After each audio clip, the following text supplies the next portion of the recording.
ৰিচাৰ্চত যাব লাগিছিলে যে আপুনি এইটো সুধি দিলে আমাৰ মহিলা আৰু শিশু উন্নয়ন তাৰ ৰিপ্লাইটো মেডিকেল এডুকেশ্যন দিব, কিন্তু আপোনাৰ ছাপ্লিমেণ্টাৰী নাথাকে। আপুনি কুৱেশ্যনটো ৰেইজ কৰক, এনচাৰ দিব নালাগে। এনচাৰটো অলৰেডি আপুনি পাই গৈছে। ধন্যবাদ অধ্যক্ষ মহোদয়, আৰু যিটো ভুল তাৰ বাবে ক্ষমা ভিক্ষা কৰিছোঁ। মই বিশেষভাৱে উত্তৰখিনি পাইছোঁ গোটেই, আৰু ইয়াৰ বাবে মই অসম চৰকাৰক ধন্যবাদ জনাইছোঁ। বিশেষভাৱে আমাৰ অসমৰ সৰ্বকালৰ জনপ্ৰিয় মুখ্যমন্ত্ৰী শ্ৰদ্ধা ডক্টৰ হিমন্ত বিশ্ব শৰ্মাদেৱক আৰু আমাৰ মন্ত্ৰীক অশেষ ধন্যবাদ জ্ঞাপন কৰিছোঁ। তেখেতসকলে যিখিনি ষ্টেপ লৈছে আৰু অসমত কেঞ্চাৰৰ চিকিৎসাৰ উন্নতি হৈছে, যাৰ বাবে আমাৰ কেঞ্চাৰ ছাৰ্ভাইভেল ৰেট 62% গৈছে, যিটো নেশ্যনেল এভাৰেজতকৈ বেছি। বৰ্তমান নেশ্যনেল এভাৰেজ 40%। কিন্তু মই এটা কথা ক'ব বিচাৰিছোঁ যে সৰু ল'ৰা ছোৱালী যিখিনি কেঞ্চাৰ হৈ আছে, সেইখিনি আচলতে আমাৰ ওচৰত যেতিয়া পেচেণ্টখিনি আহে, তেতিয়া আচলতে সেই বেদনাটো আমি অনুভৱ কৰিব পাৰোঁ। এজন 12 বছৰীয়া বা 6 বছৰীয়া ল'ৰা যেতিয়া কেঞ্চাৰ হৈ আমাৰ ওচৰত আহে, হাতযোৰ কৰি মাক দেউতাকে যেতিয়া কয় আমাৰ কৰিব একো নাথাকে। গতিকে আমি ভাবোঁ প্ৰিভেনশ্যন ইজ বেটাৰ দেন কিয়ৰ। সেইবাবে আমি আচলতে মূল কাৰণটো ওলাব লাগিব। চৰকাৰে বৰ্তমান ভেকচিনৰ ব্যৱস্থা কৰিছে, হিউমেন পাপিলোমা ভাইৰাছ ভেকচিন দিয়াৰ ব্যৱস্থা কৰিছে 9 বছৰৰ পৰা 14 বছৰ বয়সলৈ। কিন্তু মই ভাবোঁ যে প্ৰিভেনশ্যন ইজ বেটাৰ দেন কিয়ৰ কৰি আমি আচলতে কেঞ্চাৰৰ মূল কাৰণ কি সেইটো ওলাব লাগিব। মোৰ ঠাইত এখন গাঁও আছে বকৰাজাৰ, তাত কেঞ্চাৰৰ প্ৰাদুৰ্ভাৱ বহুত বেছি।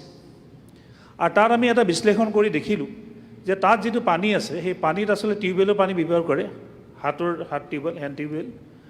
আৰু তাত প্ৰায় পানীত আৰ্ছেনিক পোৱা গৈছে, যাৰ বাবে 35টা টিউবৱেল বন্ধ কৰি দিয়া হৈছে তাত। আৰু বৰ্তমানে এতিয়া আমাৰ জেজেমৰ পানী উপলব্ধ হৈ আছে। কিন্তু সেই পানীখিনি বন্ধ কৰি দিয়াৰ পিছত কি প্ৰতিক্ৰিয়া হ'ব আমি নাজানো, ৰাইজৰ কি হ'ব, ৰাইজে কেনেকৈ ধৰক সেইখিনি কেনেকুৱা ধৰণৰ ভাল পাবনে নাপায়, বা সেই কেঞ্চাৰৰ পৰিত্ৰাণ পাবনে নাজানো। কিন্তু মই ভাবোঁ যে যদি আমি গোটেই বিশ্লেষণ কৰোঁ গোটেই পৃথিৱীজুৰি, তেতিয়া আমি দেখিম যে আটাইতকৈ বেছি কেঞ্চাৰ হোৱা ঠাইখন হ'ল কেণ্টাকি ষ্টেট, আমেৰিকাৰ। আৰু তাত প্ৰায় 1 লাখৰ 600 মানুহৰ কেঞ্চাৰ হয়। আৰু তাত এটা বিশ্লেষণ কৰি দেখিলে তাত আচলতে কেঞ্চাৰৰ মূল কাৰণ হৈছে ৰেডন গেছ। ৰেডন গেছৰ লগতে কোল মাইনিং। এই ৰেডন গেছটো আচলতে কি, সেইটো হ'ল আমাৰ ভূগৰ্ভত যিটো গ্ৰেনাইট হিল থাকে, তাৰ পৰা যেতিয়া গ্ৰেনাইট হিলত যিটো ইউৰেনিয়াম থাকে, সেইটো ডিকে হৈ পেলাই সেইটো এজ এ ৰেডন গেছ এটি ইমিট কৰে। ইমিট কৰিলে সেই গেছটো মাটিৰ মাজেৰে আহি আমাৰ ওপৰলৈ গুচি আহে, কাৰণ মাটিৰ তলত যিটো প্ৰেছাৰটো বেছি থাকে আৰু ওপৰলৈ লাহে লাহে ভেকুৱাম ক্ৰিয়েট কৰি পেলাই এইটো ওপৰলৈ গুচি আহে। এই ৰেডন গেছটো আচলতে তাতে মূল কাৰণ হিচাপে পোৱা হ'ল। গতিকে আমি সেনেকুৱা ধৰণৰ আমাৰ ৰেডনৰ যিটো চেকিং কৰাৰ এটা ছিষ্টেম, সেই ছিষ্টেমটো যদি আমি ইয়াতো এপ্লাই কৰি আমি যিবিলাক ঠাইত কেঞ্চাৰৰ প্ৰাদুৰ্ভাৱ বেছি তাত যদি আমি কৰিব পাৰোঁ, তেতিয়াহ'লে নিশ্চয় আমি প্ৰিভেনশ্যন কৰিব পাৰিম বুলি মই ভাবোঁ। গতিকে সেইকাৰণে মই চৰকাৰক অনুৰোধ জনাইছোঁ যাতে আমি সেই সংজ্ঞাটো মানো, there is a saying prevention is better than cure. ধন্যবাদ। আপুনি ৰিপ্লাই দিব নেকি?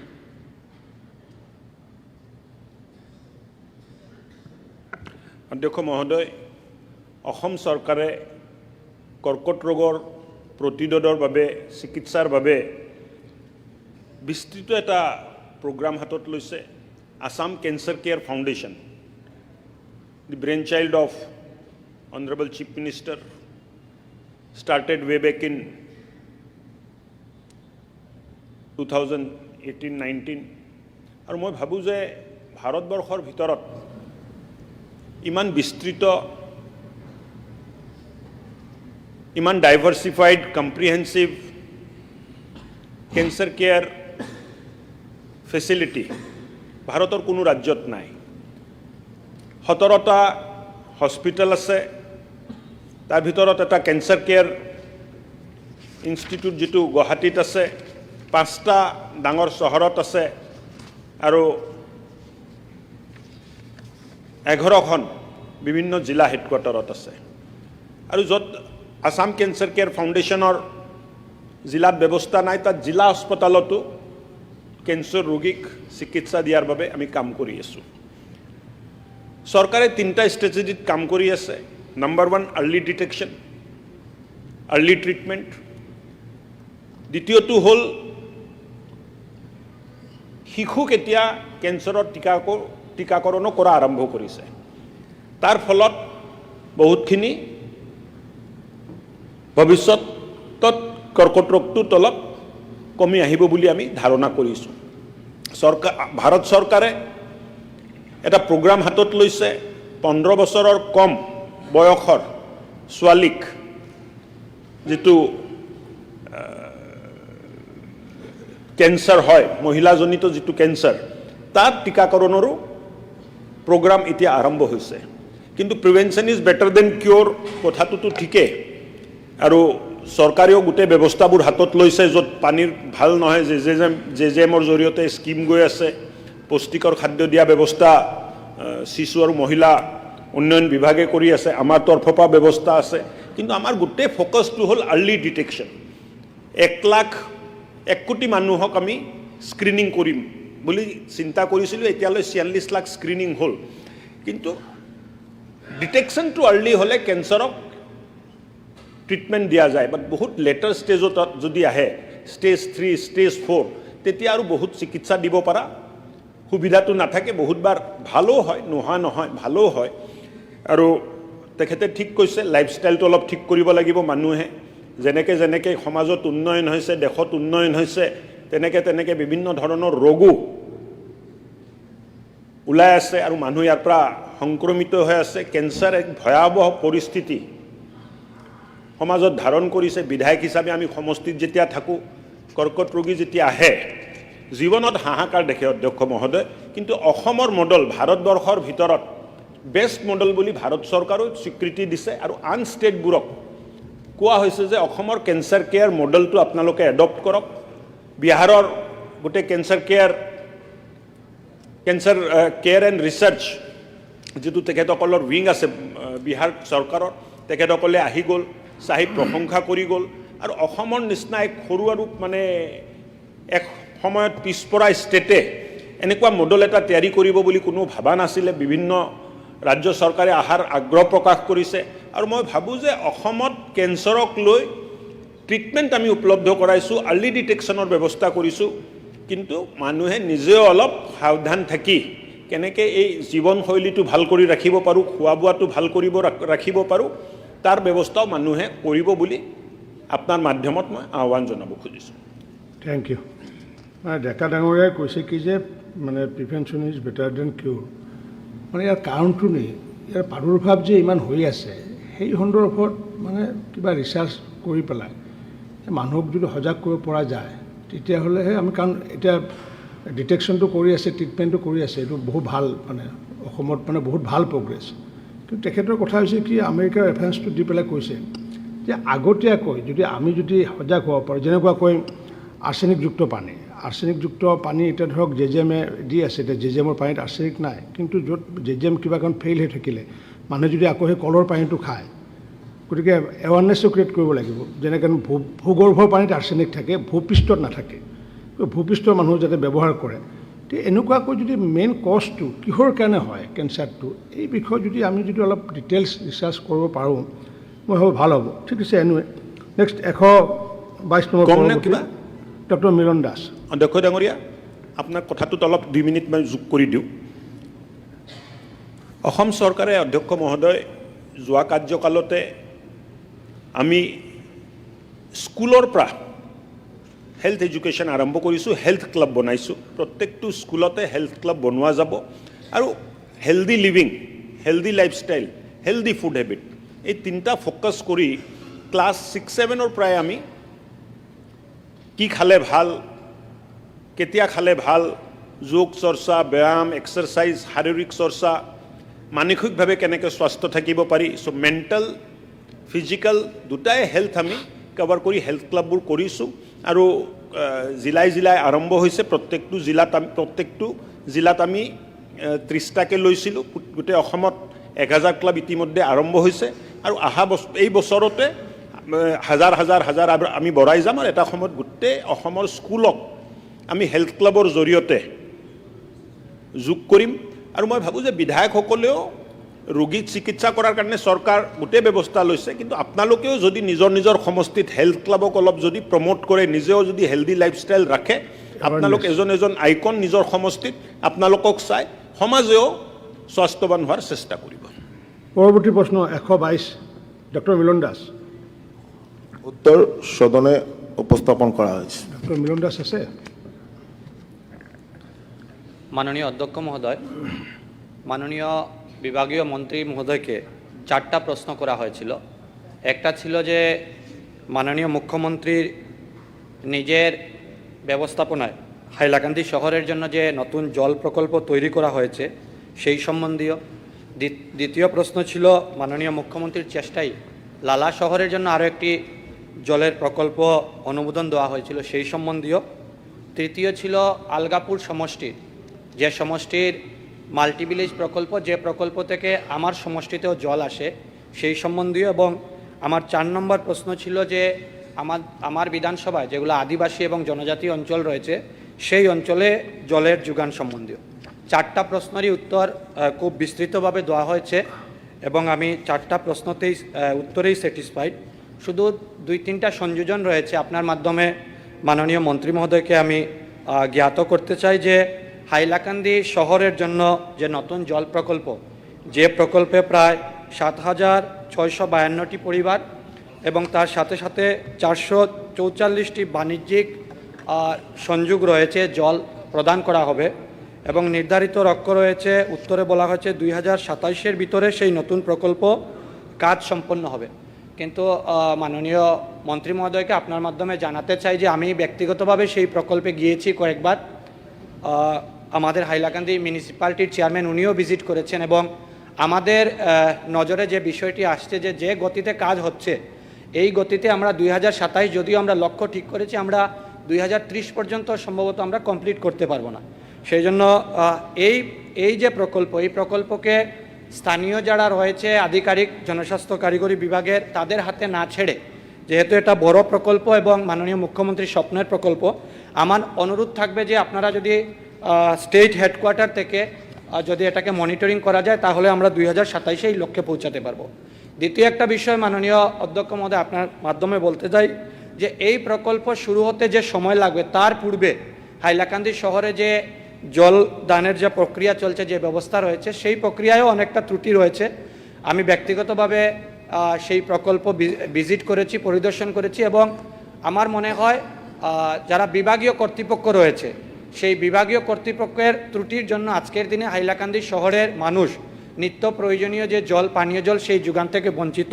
সেই বিষয়ে যে নিশ্চিত যে আধিকারিক রয়েছে যার পক্ষ থেকে এই ত্রুটি হয়েছে সেই বিষয়ে বিভাগীয় মন্ত্রী মহোদয় কি কোনো ব্যবস্থা নেবেন আমি জানতে চাইছি। লালা শহরের প্রকল্প অটো লাগবে না? হ্যাঁ, সাপ্লিমেন্টারি অটো হয় না, আপনি বলুন। স্যার, ধন্যবাদ মাননীয় অধ্যক্ষ মহোদয়। সম্মানীয় বিধায়ক হাইলাকান্দি ডক্টর মিলন দাস মহাশয় অনেক গুরুত্বপূর্ণ কয়টা কথা বলেছেন। সবার প্রথমে ধন্যবাদ জানাই আমাদের উন্নয়নের কাণ্ডারি শ্রদ্ধার মুখ্যমন্ত্রী ডক্টর হিমন্ত বিশ্ব শর্মা মহাশয়কে।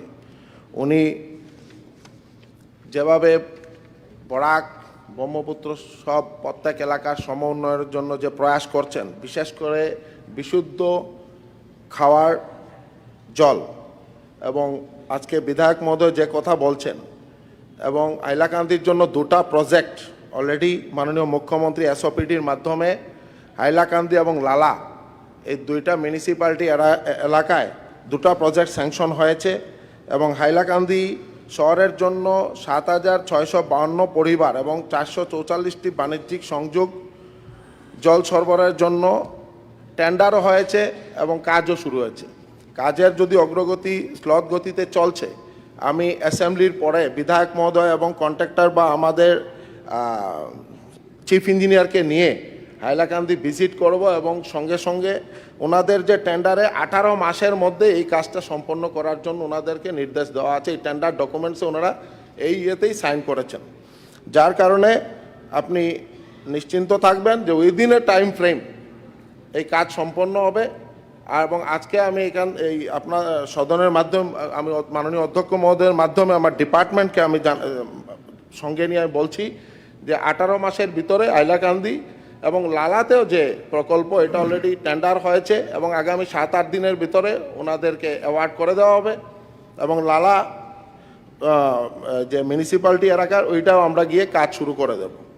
আপনি বলছেন যে হাইলাকান্দি জেলায় আদিবাসী বা জনজাতি এলাকায় এই কোয়েশনে একটা কোয়েশন করেছেন, প্রথমেই এই কোয়েশন ছিল যে জল জীবন মিশন 2 প্রথমেই PM যোগা জনজাতি এলাকার জন্য যাতে আমরা প্রত্যেক ঘরে ঘরে বিশুদ্ধ খাওয়ার জল পৌঁছে দিতে পারি। 2028 ইংরাজির ভিতরে প্রত্যেক ব্যক্তির ঘরে পরিবারে আমরা যাতে প্রত্যেকজন ব্যক্তিকে 55 লিটার জল বিশুদ্ধ খাওয়ার জল আমরা পৌঁছে দিতে পারি তার কারণে ব্যবস্থা নেওয়া হয়েছে এবং এইগুলো আমরা সেন্ট্রাল গভর্নমেন্টের নির্দেশ মতো আমরা কাজ আগামী দিনে আমরা কিভাবে কাজ করা যায় তার ব্যবস্থা নেওয়া হবে। হাইলাকান্দি যে আপনি এখানে একটা কোয়েশ্চন করেছেন, এই কথা হলো যে এটা 1975-76-এর প্রকল্প এবং এটার যে এই টাইম শিডিউল পেরিয়ে প্রায় আরও 30 বছর অতিক্রান্ত হয়েছে, যার কারণে অনেক পুরনো পাইপলাইন, যার কারণে এখানে অনেক লিকেজ আছে বা মিউনিসিপ্যালিটি এবং PHE ডিপার্টমেন্ট দুটা মিলেই এই প্রকল্পটাকে পরিচালনা করা হয়। তো যার কারণে আপনি বলেছেন আমি এটার বিহিত ব্যবস্থা নেব। যদি আমাদের ডিপার্টমেন্টাল কোনো অফিসারের গাফিলতির কারণে বিশুদ্ধ খাওয়া পানি পৌঁছাতে আমাদের কোনো ত্রুটি হয়েছে তার কারণে অ্যাকশন নেওয়া হবে, আজকে আমি মাননীয় অধ্যক্ষ মহোদয়ের মাধ্যমে আমি আশ্বস্ত করলাম। আৰু আছে ডাইরেক্ট করুক। মাননীয় মন্ত্রী মহোদয়কে একটা বিষয় খালি, আলগাপুরের যে মাল্টিভিলেজ প্রকল্প রয়েছে সেই প্রকল্পে আমার বিধানসভায় অনেকটা গাঁও পঞ্চায়েতে জল আসে। সেই প্রকল্পের জন্য অরিজিনালি 105 CR অনুমোদন দেওয়া হয়েছিল, তারপর এটাকে রিভাইজ করে আবার 140 CR করা হয়েছে এবং এখন পর্যন্ত তথ্যমতে প্রায় 129 রিলিজ হয়ে গেছে। কিন্তু সেই প্রকল্পের আওতায় যে 14টা গাঁও পঞ্চায়েত রয়েছে সেই গাঁও পঞ্চায়েতের অনেকটা পঞ্চায়েত আজকেও জল থেকে বঞ্চিত। আমি মাননীয় মন্ত্রী মহোদয়কে অনুরোধ করব যে এই যে গাঁও পঞ্চায়েতগুলোতে যতদিন পর্যন্ত জলের যোগান দেওয়া সম্ভব নয় ততদিন পর্যন্ত অ্যাটলিস্ট তাদের টাইট ফান্ডের পয়সা যাতে রিলিজ করা হয়, উনি যদি একটু পঞ্চায়েত বিভাগের সাথে যোগাযোগ করেন যাতে PRI মেম্বাররা নিজের ব্যবস্থাপনায় এইসব গ্রামে যাতে অল্প জলের ব্যবস্থা করে দিতে পারে। মিনিস্টার। মাননীয় অধ্যক্ষ মহোদয়, এই প্রকল্প ছিল NNP নির্মল পরিযোজনা। এটা 2015 ইংরাজিতে এই প্রকল্প হাতে নেওয়া হয়েছিল, যেটার মধ্যে আলগাপুরের 10টা জিপি এবং হাইলাকান্দির 4টা জিপি এবং এই 14টা গ্রাম পঞ্চায়েতের মধ্যে 72টা জিপি নিয়ে এই প্রকল্প কাজ শুরু হয়েছিল এবং 21,593 ফ্যামিলিকে যাতে আমরা বিশুদ্ধ খাওয়ার জল আমরা পৌঁছে দিতে পারি তার কারণে এই ব্যবস্থা হাতে নেওয়া হয়েছিল। কিন্তু প্রথম যে ছিল 95.18 crore কথা সত্য, তারপর এটাকে এনহ্যান্স করে 140 crore করা হয়েছিল যাতে প্রকল্পটা সুন্দরভাবে বাস্তবায়িত হয়। এখন পর্যন্ত প্রায় 88% কাজ সম্পন্ন হয়েছে, বাকি 12% কাজ বাকি রয়েছে। তার মধ্যে ডিস্ট্রিবিউশন নেটওয়ার্ক ছিল 745.40 কিলোমিটার, প্রায় 700.8 কিলোমিটারের কাজ সম্পন্ন হয়েছে। আমাদের রিজার্ভার 15টা ছিল, তার মধ্যে 8টার কাজ সম্পন্ন হয়েছে, বাকি রয়েছে 7টা। রেল রোড ক্রস যেটা, এই ক্রসিংটা প্রায় 11টা ছিল, 11টা হয়েছে। ক্লিয়ার ওয়াটার রাইজিং মেইন যেটু আমাদের মেইন পাইপলাইন যেটা ছিল এটা 47 কিলোমিটারের মধ্যে 45 কিলোমিটারের কাজ সম্পন্ন হয়েছে। বাকি যে কাজগুলো রয়েছে আমি আমাদের বিভাগের সঙ্গে আলোচনা করেছি এবং আগামী 2027-এর মধ্যে এই প্রকল্পটা যাতে পূর্ণাঙ্গ রূপে আমরা বাস্তবায়িত করতে পারি তার কারণে ব্যবস্থা নেওয়া হবে। এই কোয়েশনটা লাস্ট ইয়েতে আমাদের আলগাপুর এবং কাটলিচড়ার মাননীয় বিধায়ক করেছিলেন এই প্রকল্পটা নিয়ে এবং আজকে ওনাকেও আমি বলতে চাই যে এই প্রকল্প আমরা সুন্দরভাবে বাস্তবায়িত করার জন্য বিশেষ ব্যবস্থা নেওয়া হয়েছে আর সব থেকে বড় কথা হলো যেগুলো রিজার্ভার আমরা you. এখন পরিচালনা করতে পারবো ওইগুলো আমরা ইমিডিয়েট যাতে আমরা কিছু কিছু জিপিতে আমরা বিশুদ্ধ পানীয় জল পৌঁছে দিতে পারি তার কারণে ব্যবস্থা হাতে নেওয়া হবে ধন্যবাদ থ্যাংক ইউ আপনি কি হাইলাকান্দি জেলার Same district, same project. ওখানে বলে দিল Huh?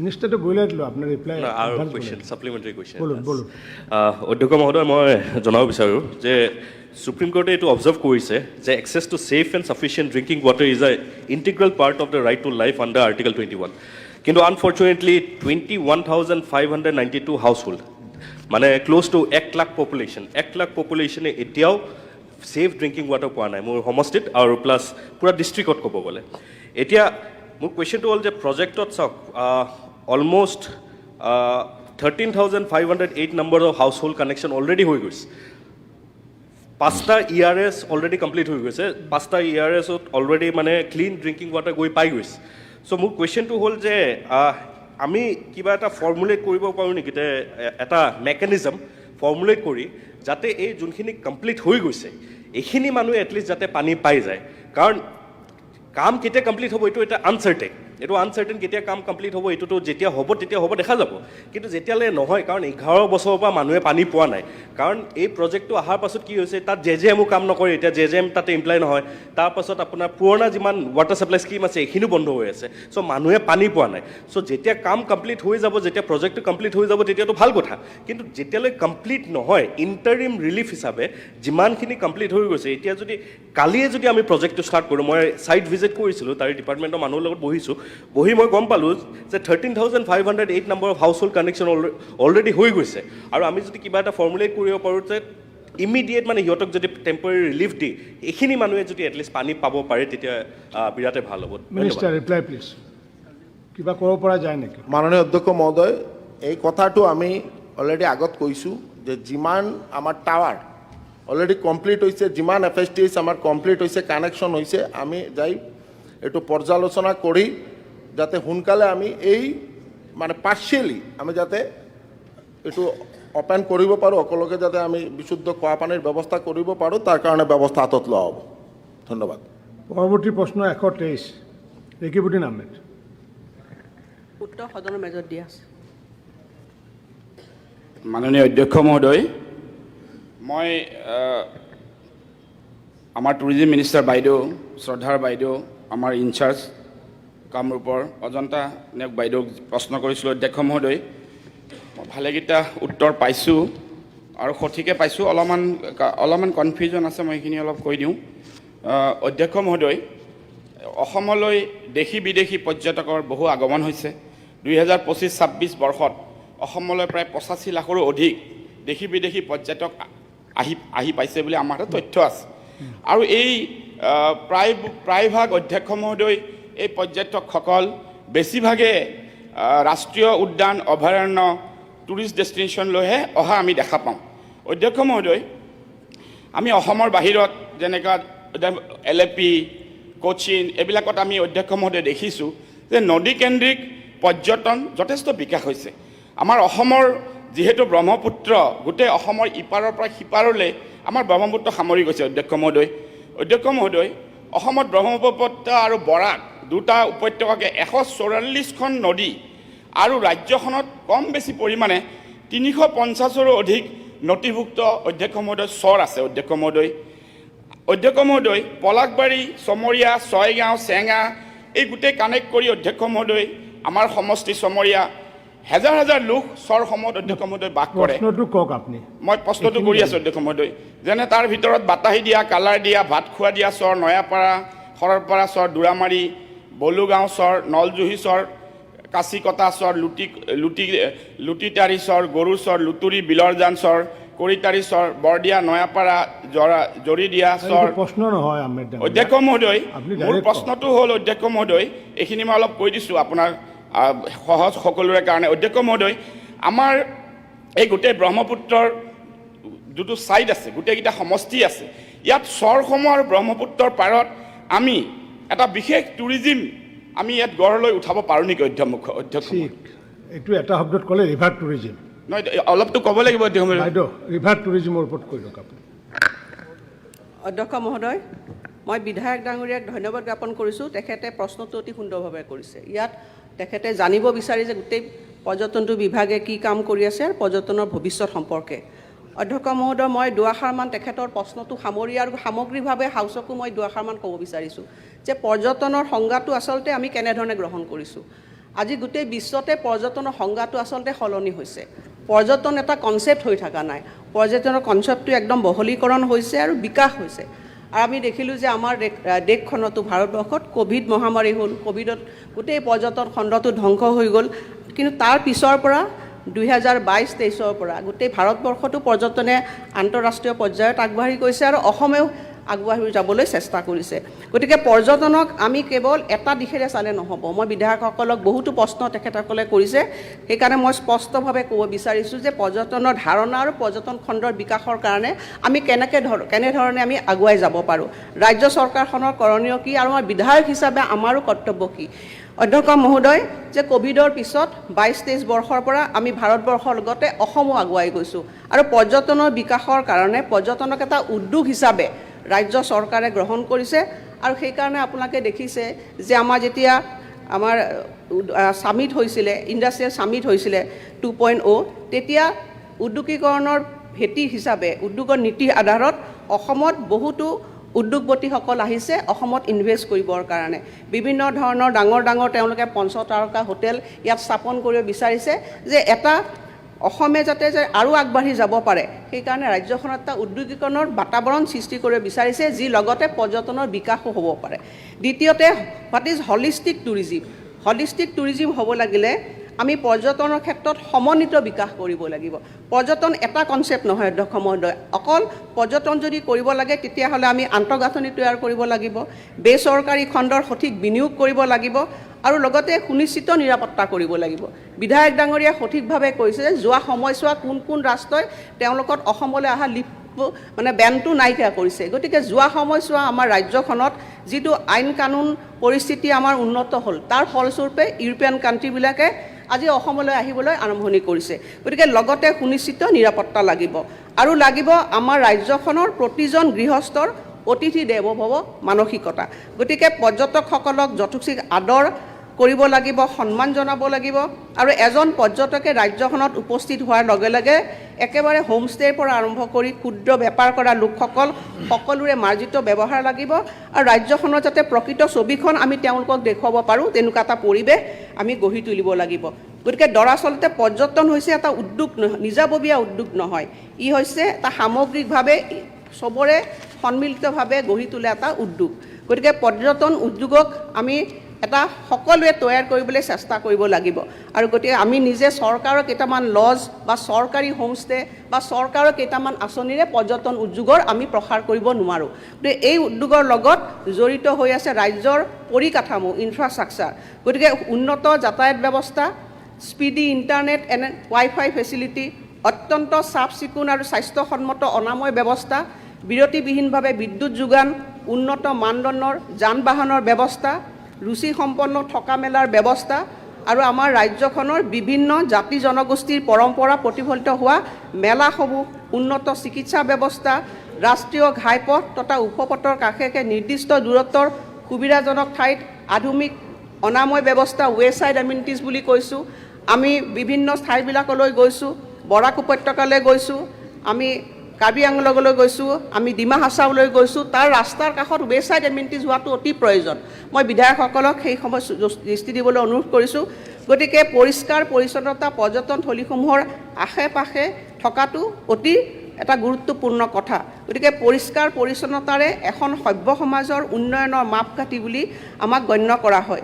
গতিকে আমি এটা ছাষ্টেইনেবল এণ্ড ৰেছপনচিবল যদি টুৰিজিম গঢ়িব লাগিব, তেতিয়া মই যিখিনি কথা অধ্যক্ষ মহোদয় ক'লোঁ এইখিনি অতি প্ৰয়োজন। গতিকে বিশ্বৰ বা উন্নত ৰাষ্ট্ৰসমূহৰ লগত বা আমাৰ ভাৰতবৰ্ষৰ অন্যান্য উন্নত পৰ্যটনৰ বিকাশ হোৱা ৰাজ্যবিলাকৰ লগত যদি অসমে আগুৱাই যাব লাগে, তেতিয়াহ'লে আমি এটা এনেকুৱা পৰিৱেশ গঢ়ি তুলিব লাগিব আৰু সেই পৰিৱেশ গঢ়ি তুলিবৰ কাৰণে ৰাজ্য চৰকাৰে পৰ্যটন নীতিৰ জৰিয়তে আমি কাম কৰিবলৈ চেষ্টা কৰিছোঁ। এইবাৰ হাউচতো আমি অধ্যক্ষ মহোদয় পৰ্যটনৰ এখন আমি ৰুলছৰ আমি আনিছোঁ ইয়াত এমেণ্ডমেণ্ট কৰিবৰ কাৰণে, যিটো অসম পৰ্যটন নীতি আৰু উন্নয়ন আৰু পঞ্জীয়ন, যাৰ জৰিয়তে অসমত যিমান পৰ্যটন নিবাস আছে, আৱাস আছে, তেওঁলোকৰ যে ৰেজিষ্ট্ৰেশ্যন হয়, ইয়াৰ ক্ষেত্ৰত আমি ব্যৱহাৰ কৰিছোঁ। মই এইখিনি কথা অধ্যক্ষ মহোদয় এইকাৰণে ক'লোঁ যে যদিও প্ৰশ্নটোত এই কথাখিনি সোধা নাছিল, যে বিধায়কসকলে যাতে পৰ্যটনৰ যিটো ফাউণ্ডেশ্যন ভেটি অসমত জানিব পাৰে, তাৰ বাবে মই তেখেতসকলক এই কথাখিনি বিনম্ৰভাৱে অনুৰোধ জনাইছোঁ। গতিকে এতিয়া মই আহিছোঁ আপোনাৰ প্ৰশ্নটোৰ উত্তৰলৈ, যে আমি জানো যে অসমৰ প্ৰতিখন গ্ৰামে ভূঞে পাহাৰে ভৈয়ামে বহুতো প্ৰাকৃতিক সমলবিলাক সিঁচৰিত হৈ আছে। অসমৰ প্ৰাকৃতিক সৌন্দৰ্য আৰু জৈৱ বৈচিত্ৰ্য পৃথিৱী বিখ্যাত। গতিকে আমি অসমত বন্যপ্ৰাণী পৰ্যটন, ৱাইল্ড লাইফ টুৰিজিম, ধৰ্মীয় পৰ্যটন, স্পিৰিচুৱেল টুৰিজিম, চাহ টুৰিজিম, ৰিভাৰ টুৰিজিম সন্দৰ্ভত বা আমি নদী পৰ্যটন, আপোনাৰ কথাখিনি আপোনাক শুনিবলৈ কৈছোঁ, বাইদেউ সেইটো আপুনি কৰিব লাগে, আমাক শুনাই থাকিলে কি হ'ব? এটা বাথৰুম নাই ৰাস্তাত যাওঁতে, অধ্যক্ষ মহোদয়, আমাক সেইটো বনাব লাগে বুলি আমাক শুনাই থাকিলে কি হ'ব? সেইটো বনাই দিলে খেলা খতম। ছাৰ, এগৰাকী মহিলা মন্ত্ৰীক সন্মান জনাব লাগে। মন্ত্ৰী মহিলা থাকে নেকি? মন্ত্ৰী মহিলা থাকে নেকি? মহিলাসকলক আপোনালোকে তলত ৰাখে তাৰমানে, মহিলাসকলক তলত ৰাখে তাৰমানে। আপুনি বহক, আহিয়ে ভিতৰত মইতো ভাবো যে বাইদেউ বহুত ওপৰত, মইতো ভাবো যে ইয়াত বহুত মন্ত্ৰীতকে বাইদেউ বহুত ওপৰত। মহিলাসকলক আন্দোলন কৰিবলৈ খালি ব্যৱহাৰ কৰে তেওঁ। অধ্যক্ষ মহোদয়ক মোক ক'বলৈ দিয়ক। অখিল গগৈ ডাঙৰীয়া, আপোনাক মই এইকাৰণে কৈছোঁ, আপোনাৰ সমষ্টিলৈ মই গৈছিলোঁ অধ্যক্ষ মহোদয়। মই দুখেৰে ক'ম, মই যে আজি পৰিষ্কাৰ পৰিচ্ছন্নতাৰ কথাখিনি কৈছোঁ, তেখেতৰ সমষ্টিত মই বহুবাৰ যেতিয়া তেখেতৰ সমষ্টিত ইমানেই অপৰিষ্কাৰ অৱস্থা ভাবিব নোৱাৰা, যিবিলাক আজি তেখেতৰ ৰংঘৰ আছে বা বিভিন্ন ধৰণৰ থানবিলাক আছে, ইমানে অপৰিষ্কাৰ অৱস্থা, তালে দেশী বিদেশী পৰ্যটক কেনেকে আহিব? এজন বিধায়ক ৰংঘৰ তলাতল ঘৰ মই চিকচিকিয়া কৰি ৰাখিছোঁ। আপোনালোকৰ বিজেপি পৌৰসভাই টাউনখন নষ্ট কৰি পেলালে। আপোনাৰ দায়িত্ব আছে, আপোনাৰ নিজৰ চহৰখন বিজেপি পৌৰসভাই শিৱসাগৰ টাউনখন একদম লেতেৰা কৰি দিলে। অধ্যক্ষ মহোদয়, মই আপোনাক এইখিনিয়ে কথা ক'ব বিচাৰিছোঁ যে পৰ্যটন মন্ত্ৰী হিচাপে মই বিচাৰিম, অধ্যক্ষ মহোদয়, আন্তৰিকতাৰে বিচাৰিম যে প্ৰত্যেকবিলাক বিধায়কে তেওঁলোকৰ নিজা সমষ্টিত পৰ্যটনৰ সমল থকা ঠাইবিলাক যাতে নিজা উদ্যোগ গ্ৰহণ কৰি সেইবোৰ কৰিবলৈ চেষ্টা কৰে। মোৰ সেইটোৱে কথা আছিল। গতিকে নদী পৰ্যটনলৈ আহিছোঁ অধ্যক্ষ মহোদয়। ৰেকিবুদ্দিন আহমেদ ডাঙৰীয়াই যিখিনি কথা কৈছে, চৰ পৰ্যটনৰ কথা কৈছে, মই যে ক'লোঁ যে সংজ্ঞাটো বাঢ়িছে, গতিকে বিভিন্ন ধৰণৰ সংজ্ঞা কৰিব পাৰে। তাত তেখেতে কৈছে ৰাস্তা এটা যদি নদীৰ কাষে কাষে ৰাস্তাটো বহল কৰি তাত গছ ৰুৱে, সেইটো এটা পৰ্যটনৰ সমল হ'ব পাৰে। গতিকে মই অনুৰোধ জনাইছোঁ তেখেতসকলক। আৰু দ্বিতীয়তে কৈছোঁ যে আমাৰ যিবিলাক আঁচনি আছে, সেই আঁচনিবিলাক বিভিন্ন ধৰণৰ ক্ৰাইটেৰিয়া আছে, আৰু সেই ক্ৰাইটেৰিয়াত যদি আপোনাৰ চৰ পৰ্যটনৰ কিবা আঁচনি আমি গ্ৰহণ কৰিব পাৰোঁ, তেতিয়াহ'লে নিশ্চিতভাৱে আপোনাৰ অঞ্চলটোকো আমি সামৰি ল'বলৈ চেষ্টা কৰিম। ধন্যবাদ। অধ্যক্ষ মহোদয়, মই কমেই কৰিম। অধ্যক্ষ মহোদয়, মন্ত্ৰী মহোদয় ডাঙৰীয়ানীৰ পৰা মই উত্তৰখিনি বিস্তৃতভাৱে মই আৰু সকলোৱে পাইছে নিশ্চয়। অধ্যক্ষ মহোদয়, মন্ত্ৰী মহোদয়ক মই এটা এই ক্ষেত্ৰত এটা ক্লিয়াৰ অলপমান, অধ্যক্ষ মহোদয় বাইদেউক বহুত ৰেচপেক্ট কৰোঁ, সন্মান কৰোঁ, আৰু তেওঁৰ পৰা জীৱনৰ বাটত বহুত মৰমো পাইছোঁ মই। শেহতীয়াকৈ অধ্যক্ষ মহোদয়, যিটো ডেষ্টিনেশ্যন টুৰিজিমৰ ধাৰণাটো অসম নহয় গোটেই ভাৰতবৰ্ষত আৰু বিদেশতো যথেষ্ট জনপ্ৰিয় হৈছে।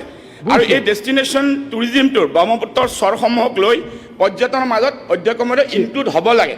আৰু এইটো ক্ষেত্ৰত মন্ত্ৰী মহোদয়ৰ পৰা ক্লিয়াৰ মোক কথা লাগে। আৰু এটা অধ্যক্ষ মহোদয়, হোমষ্টেৰ কথাটো অধ্যক্ষ মহোদয়, মন্ত্ৰী মহোদয় ডাঙৰীয়ানী কৈছে, হোমষ্টেৰ ক্ষেত্ৰতো মই দেখা পাইছোঁ দুধনৈ BTADত এটা খুব ভাল তেওঁলোকে নিদৰ্শন দেখুৱাইছে, সেইটো ইমপ্লিমেণ্টেশ্যন কৰিব পাৰি। অধ্যক্ষ মহোদয়, এটা মোৰ শেষ প্ৰশ্ন, বাইদেউ নিশ্চয় এইটোৰে সামৰণি মাৰিব। চৰ এলেকাসমূহ সামৰি গ্ৰাম্য পৰ্যটনৰ বিকাশৰ কাৰণে নিশ্চয় বিশেষ আঁচনি ল'ব পাৰে, যাৰ দ্বাৰা অসমৰ গ্ৰাম্য পৰ্যটন বিকাশ ঘটাৰ উপৰি নিবনুৱা যুৱক যুৱতীৰ যথেষ্ট নিয়োগ সৃষ্টি হ'ব। এনে বিশেষ আঁচনি ল'লে অসমত এগ্ৰ টুৰিজিমৰো বিকাশ হ'ব। অধ্যক্ষ মহোদয়, মন্ত্ৰী মহোদয়ক ইয়াৰ মই উত্তৰ বিচাৰিলোঁ। এগ্ৰ টুৰিজিম চহৰসকলক লৈ পেলাই। অধ্যক্ষ মহোদয়, মইতো কৈছোঁ এই বিধায়ক ডাঙৰীয়া অতি সুন্দৰভাৱে প্ৰশ্নটো কৰিছে, প্ৰশ্নটোৱে আপোনাৰ একচেপ্ট কৰিছোঁ মই সুন্দৰভাৱে।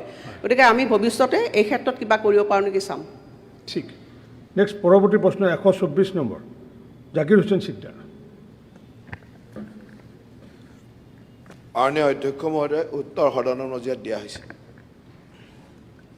মাননীয় অধ্যক্ষ ডাঙৰীয়া, মন্ত্ৰী ডাঙৰীয়াই উত্তৰ দিছে যিহেতু মৰগীয়া বানজ দিয়ে কেন্দ্ৰীয় চৰকাৰে জানুৱাৰী মাহৰ পৰাই দিছে কিন্তু আমাৰ অসম চৰকাৰে জুন মাহৰ পৰা দিয়া বুলি ইয়াত উল্লেখ কৰিছে গতিকে মই আপোনাৰ জৰিয়তে মাননীয় মন্ত্ৰী ডাঙৰীয়াৰ পৰা জানিব বিচাৰিম যে কেন্দ্ৰীয় চৰকাৰৰ কৰ্মচাৰীসকলৰ প্ৰতি কেন্দ্ৰীয় চৰকাৰৰ যিখিনি দায়িত্ব বা তেখেতসকলৰ প্ৰতি যিখিনি দৰমহাৰ ক্ষেত্ৰত যিখিনি তেওঁলোকে নিয়ম নীতি পালন কৰিছে একে সময়তে আমাৰ ৰাজ্য চৰকাৰৰ কৰ্মচাৰীসকলেও দিনে ৰাতিয়ে কষ্ট কৰে গতিকে কেন্দ্ৰীয় চৰকাৰে এটা সুবিধা কেন্দ্ৰীয় চৰকাৰৰ কৰ্মচাৰীসকলে সুবিধা পাব জানুৱাৰীৰ পৰা সেই ক্ষেত্ৰত অসমৰ কৰ্মচাৰীসকলে কিয় জুন মাহলৈ গ'ল জানুৱাৰীৰ পৰা কিয় সুবিধা লাভ নকৰিলে মাননীয় মন্ত্ৰী ডাঙৰীয়াৰ পৰা জানিব বিচাৰিছোঁ মাননীয় অধ্যক্ষ মহোদয় এই পবিত্ৰ সদনক মই জনাবলৈ পাই গৌৰৱ অনুভৱ কৰোঁ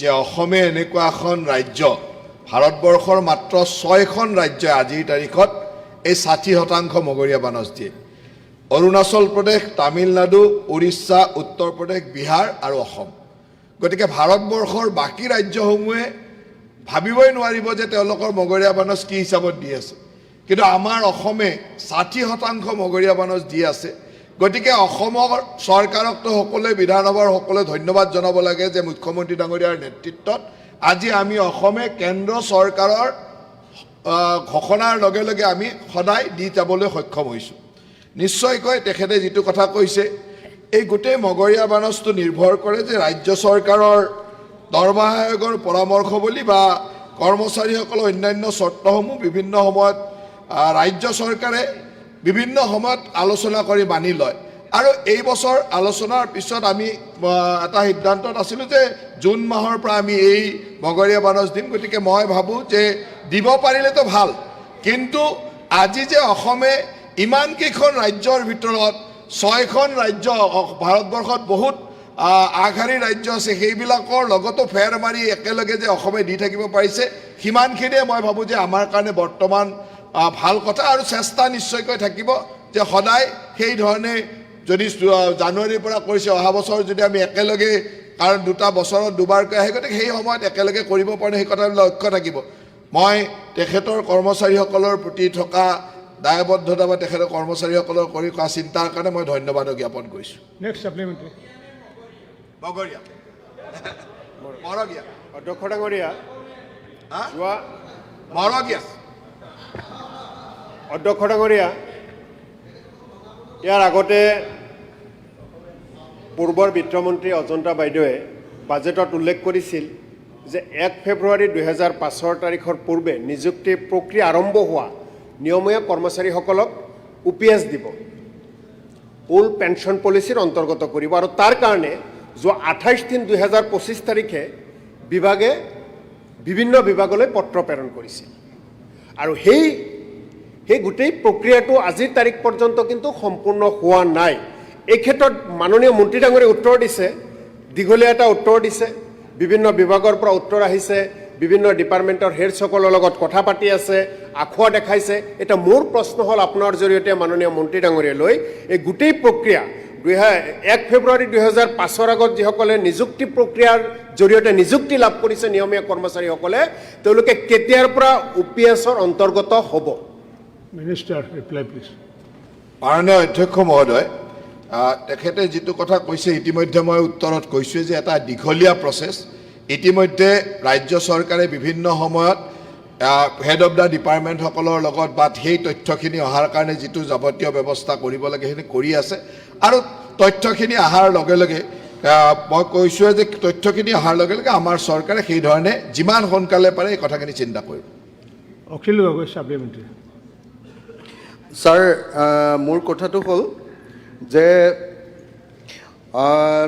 মৰগীয়া বানজ যে দিছে তাৰ কাৰণে অসম চৰকাৰক ধন্যবাদ জনাইছোঁ আমাৰ কৰ্মচাৰীসকলক কিন্তু মৰগীয়া বানজ দিব লাগে জানুৱাৰী মাহৰ পৰা গতিকে অসমৰ সকলো কৰ্মচাৰী মৰগীয়া বানজ জানুৱাৰী মাহৰ পৰা দিব লাগে বুলি মই আমাৰ ৰাইজৰ দলৰ তৰফৰ পৰা প্ৰস্তাৱ দিছোঁ আৰু মই আশা কৰোঁ যে আমাৰ সকলো বিৰোধী দলেও ছাপোৰ্ট আছেনে নাই বাৰু বিৰোধী দলৰ সকলোৰে জানুৱাৰী মাহৰ পৰা দিব লাগে আৰু লগতে মই ভাবোঁ যে শাসক দলেও ছাপোৰ্ট দিব লাগে প্ৰশ্ন কুৱেশ্যন প্লিজ মোৰ প্ৰশ্নটো হ'ল যে মৰগীয়া বানজ ছাৰ শেষ কৰি দিলোঁ। ভোটিং নহয়, হয়, কুৱেশ্যন মৰগীয়া বানচ জানুৱাৰী মাহৰ পৰা দিবৰ কাৰণে কৰ্মচাৰীসকলে বহুত কষ্ট কৰে, তেওঁলোকক দিবৰ কাৰণে ব্যৱস্থা ল'ব লাগে।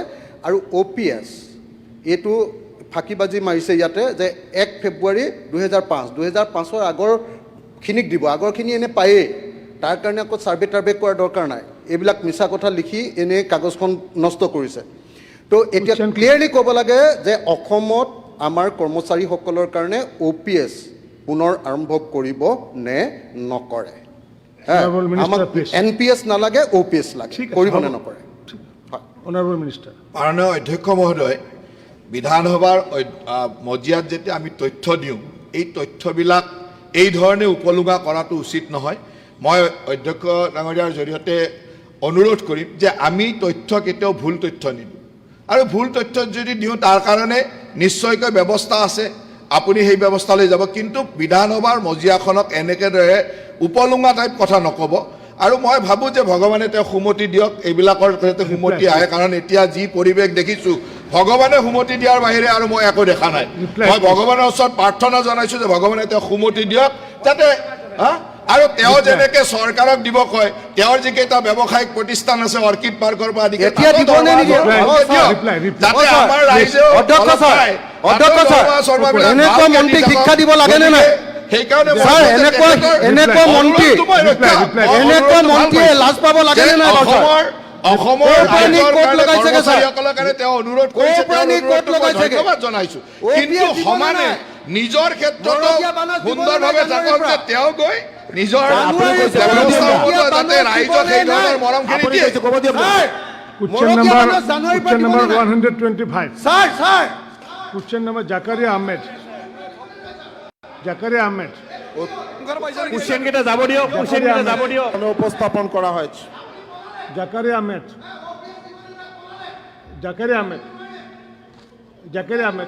মাননীয় অধ্যক্ষ মহোদয়, এই ধৰণৰ সদনক একেবাৰে এখন গোহালি সদৃশ পৰিৱেশ কৰা যি পৰিৱেশ কৰে, এই পৰিৱেশৰ কাৰণে তেখেতক এটা কঠোৰ ব্যৱস্থা ল'ব লাগে।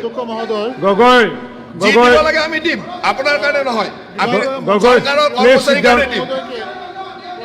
গগৈ, প্লিজ। Zakaria Ahmed.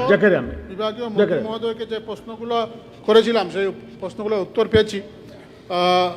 মাননীয় অধ্যক্ষ মহোদয়, আমার শ্রীভূমি জেলাতে যে প্রকল্প কমপ্লিট ওয়ার্কগুলির মধ্যে কতটি ওয়ার্ক সম্পূর্ণ হয়েছে এবং জনগণ নিয়মিত বিশুদ্ধ পানি সুবিধা পাচ্ছেন সেটা জানাবার জন্য বলেছিলাম।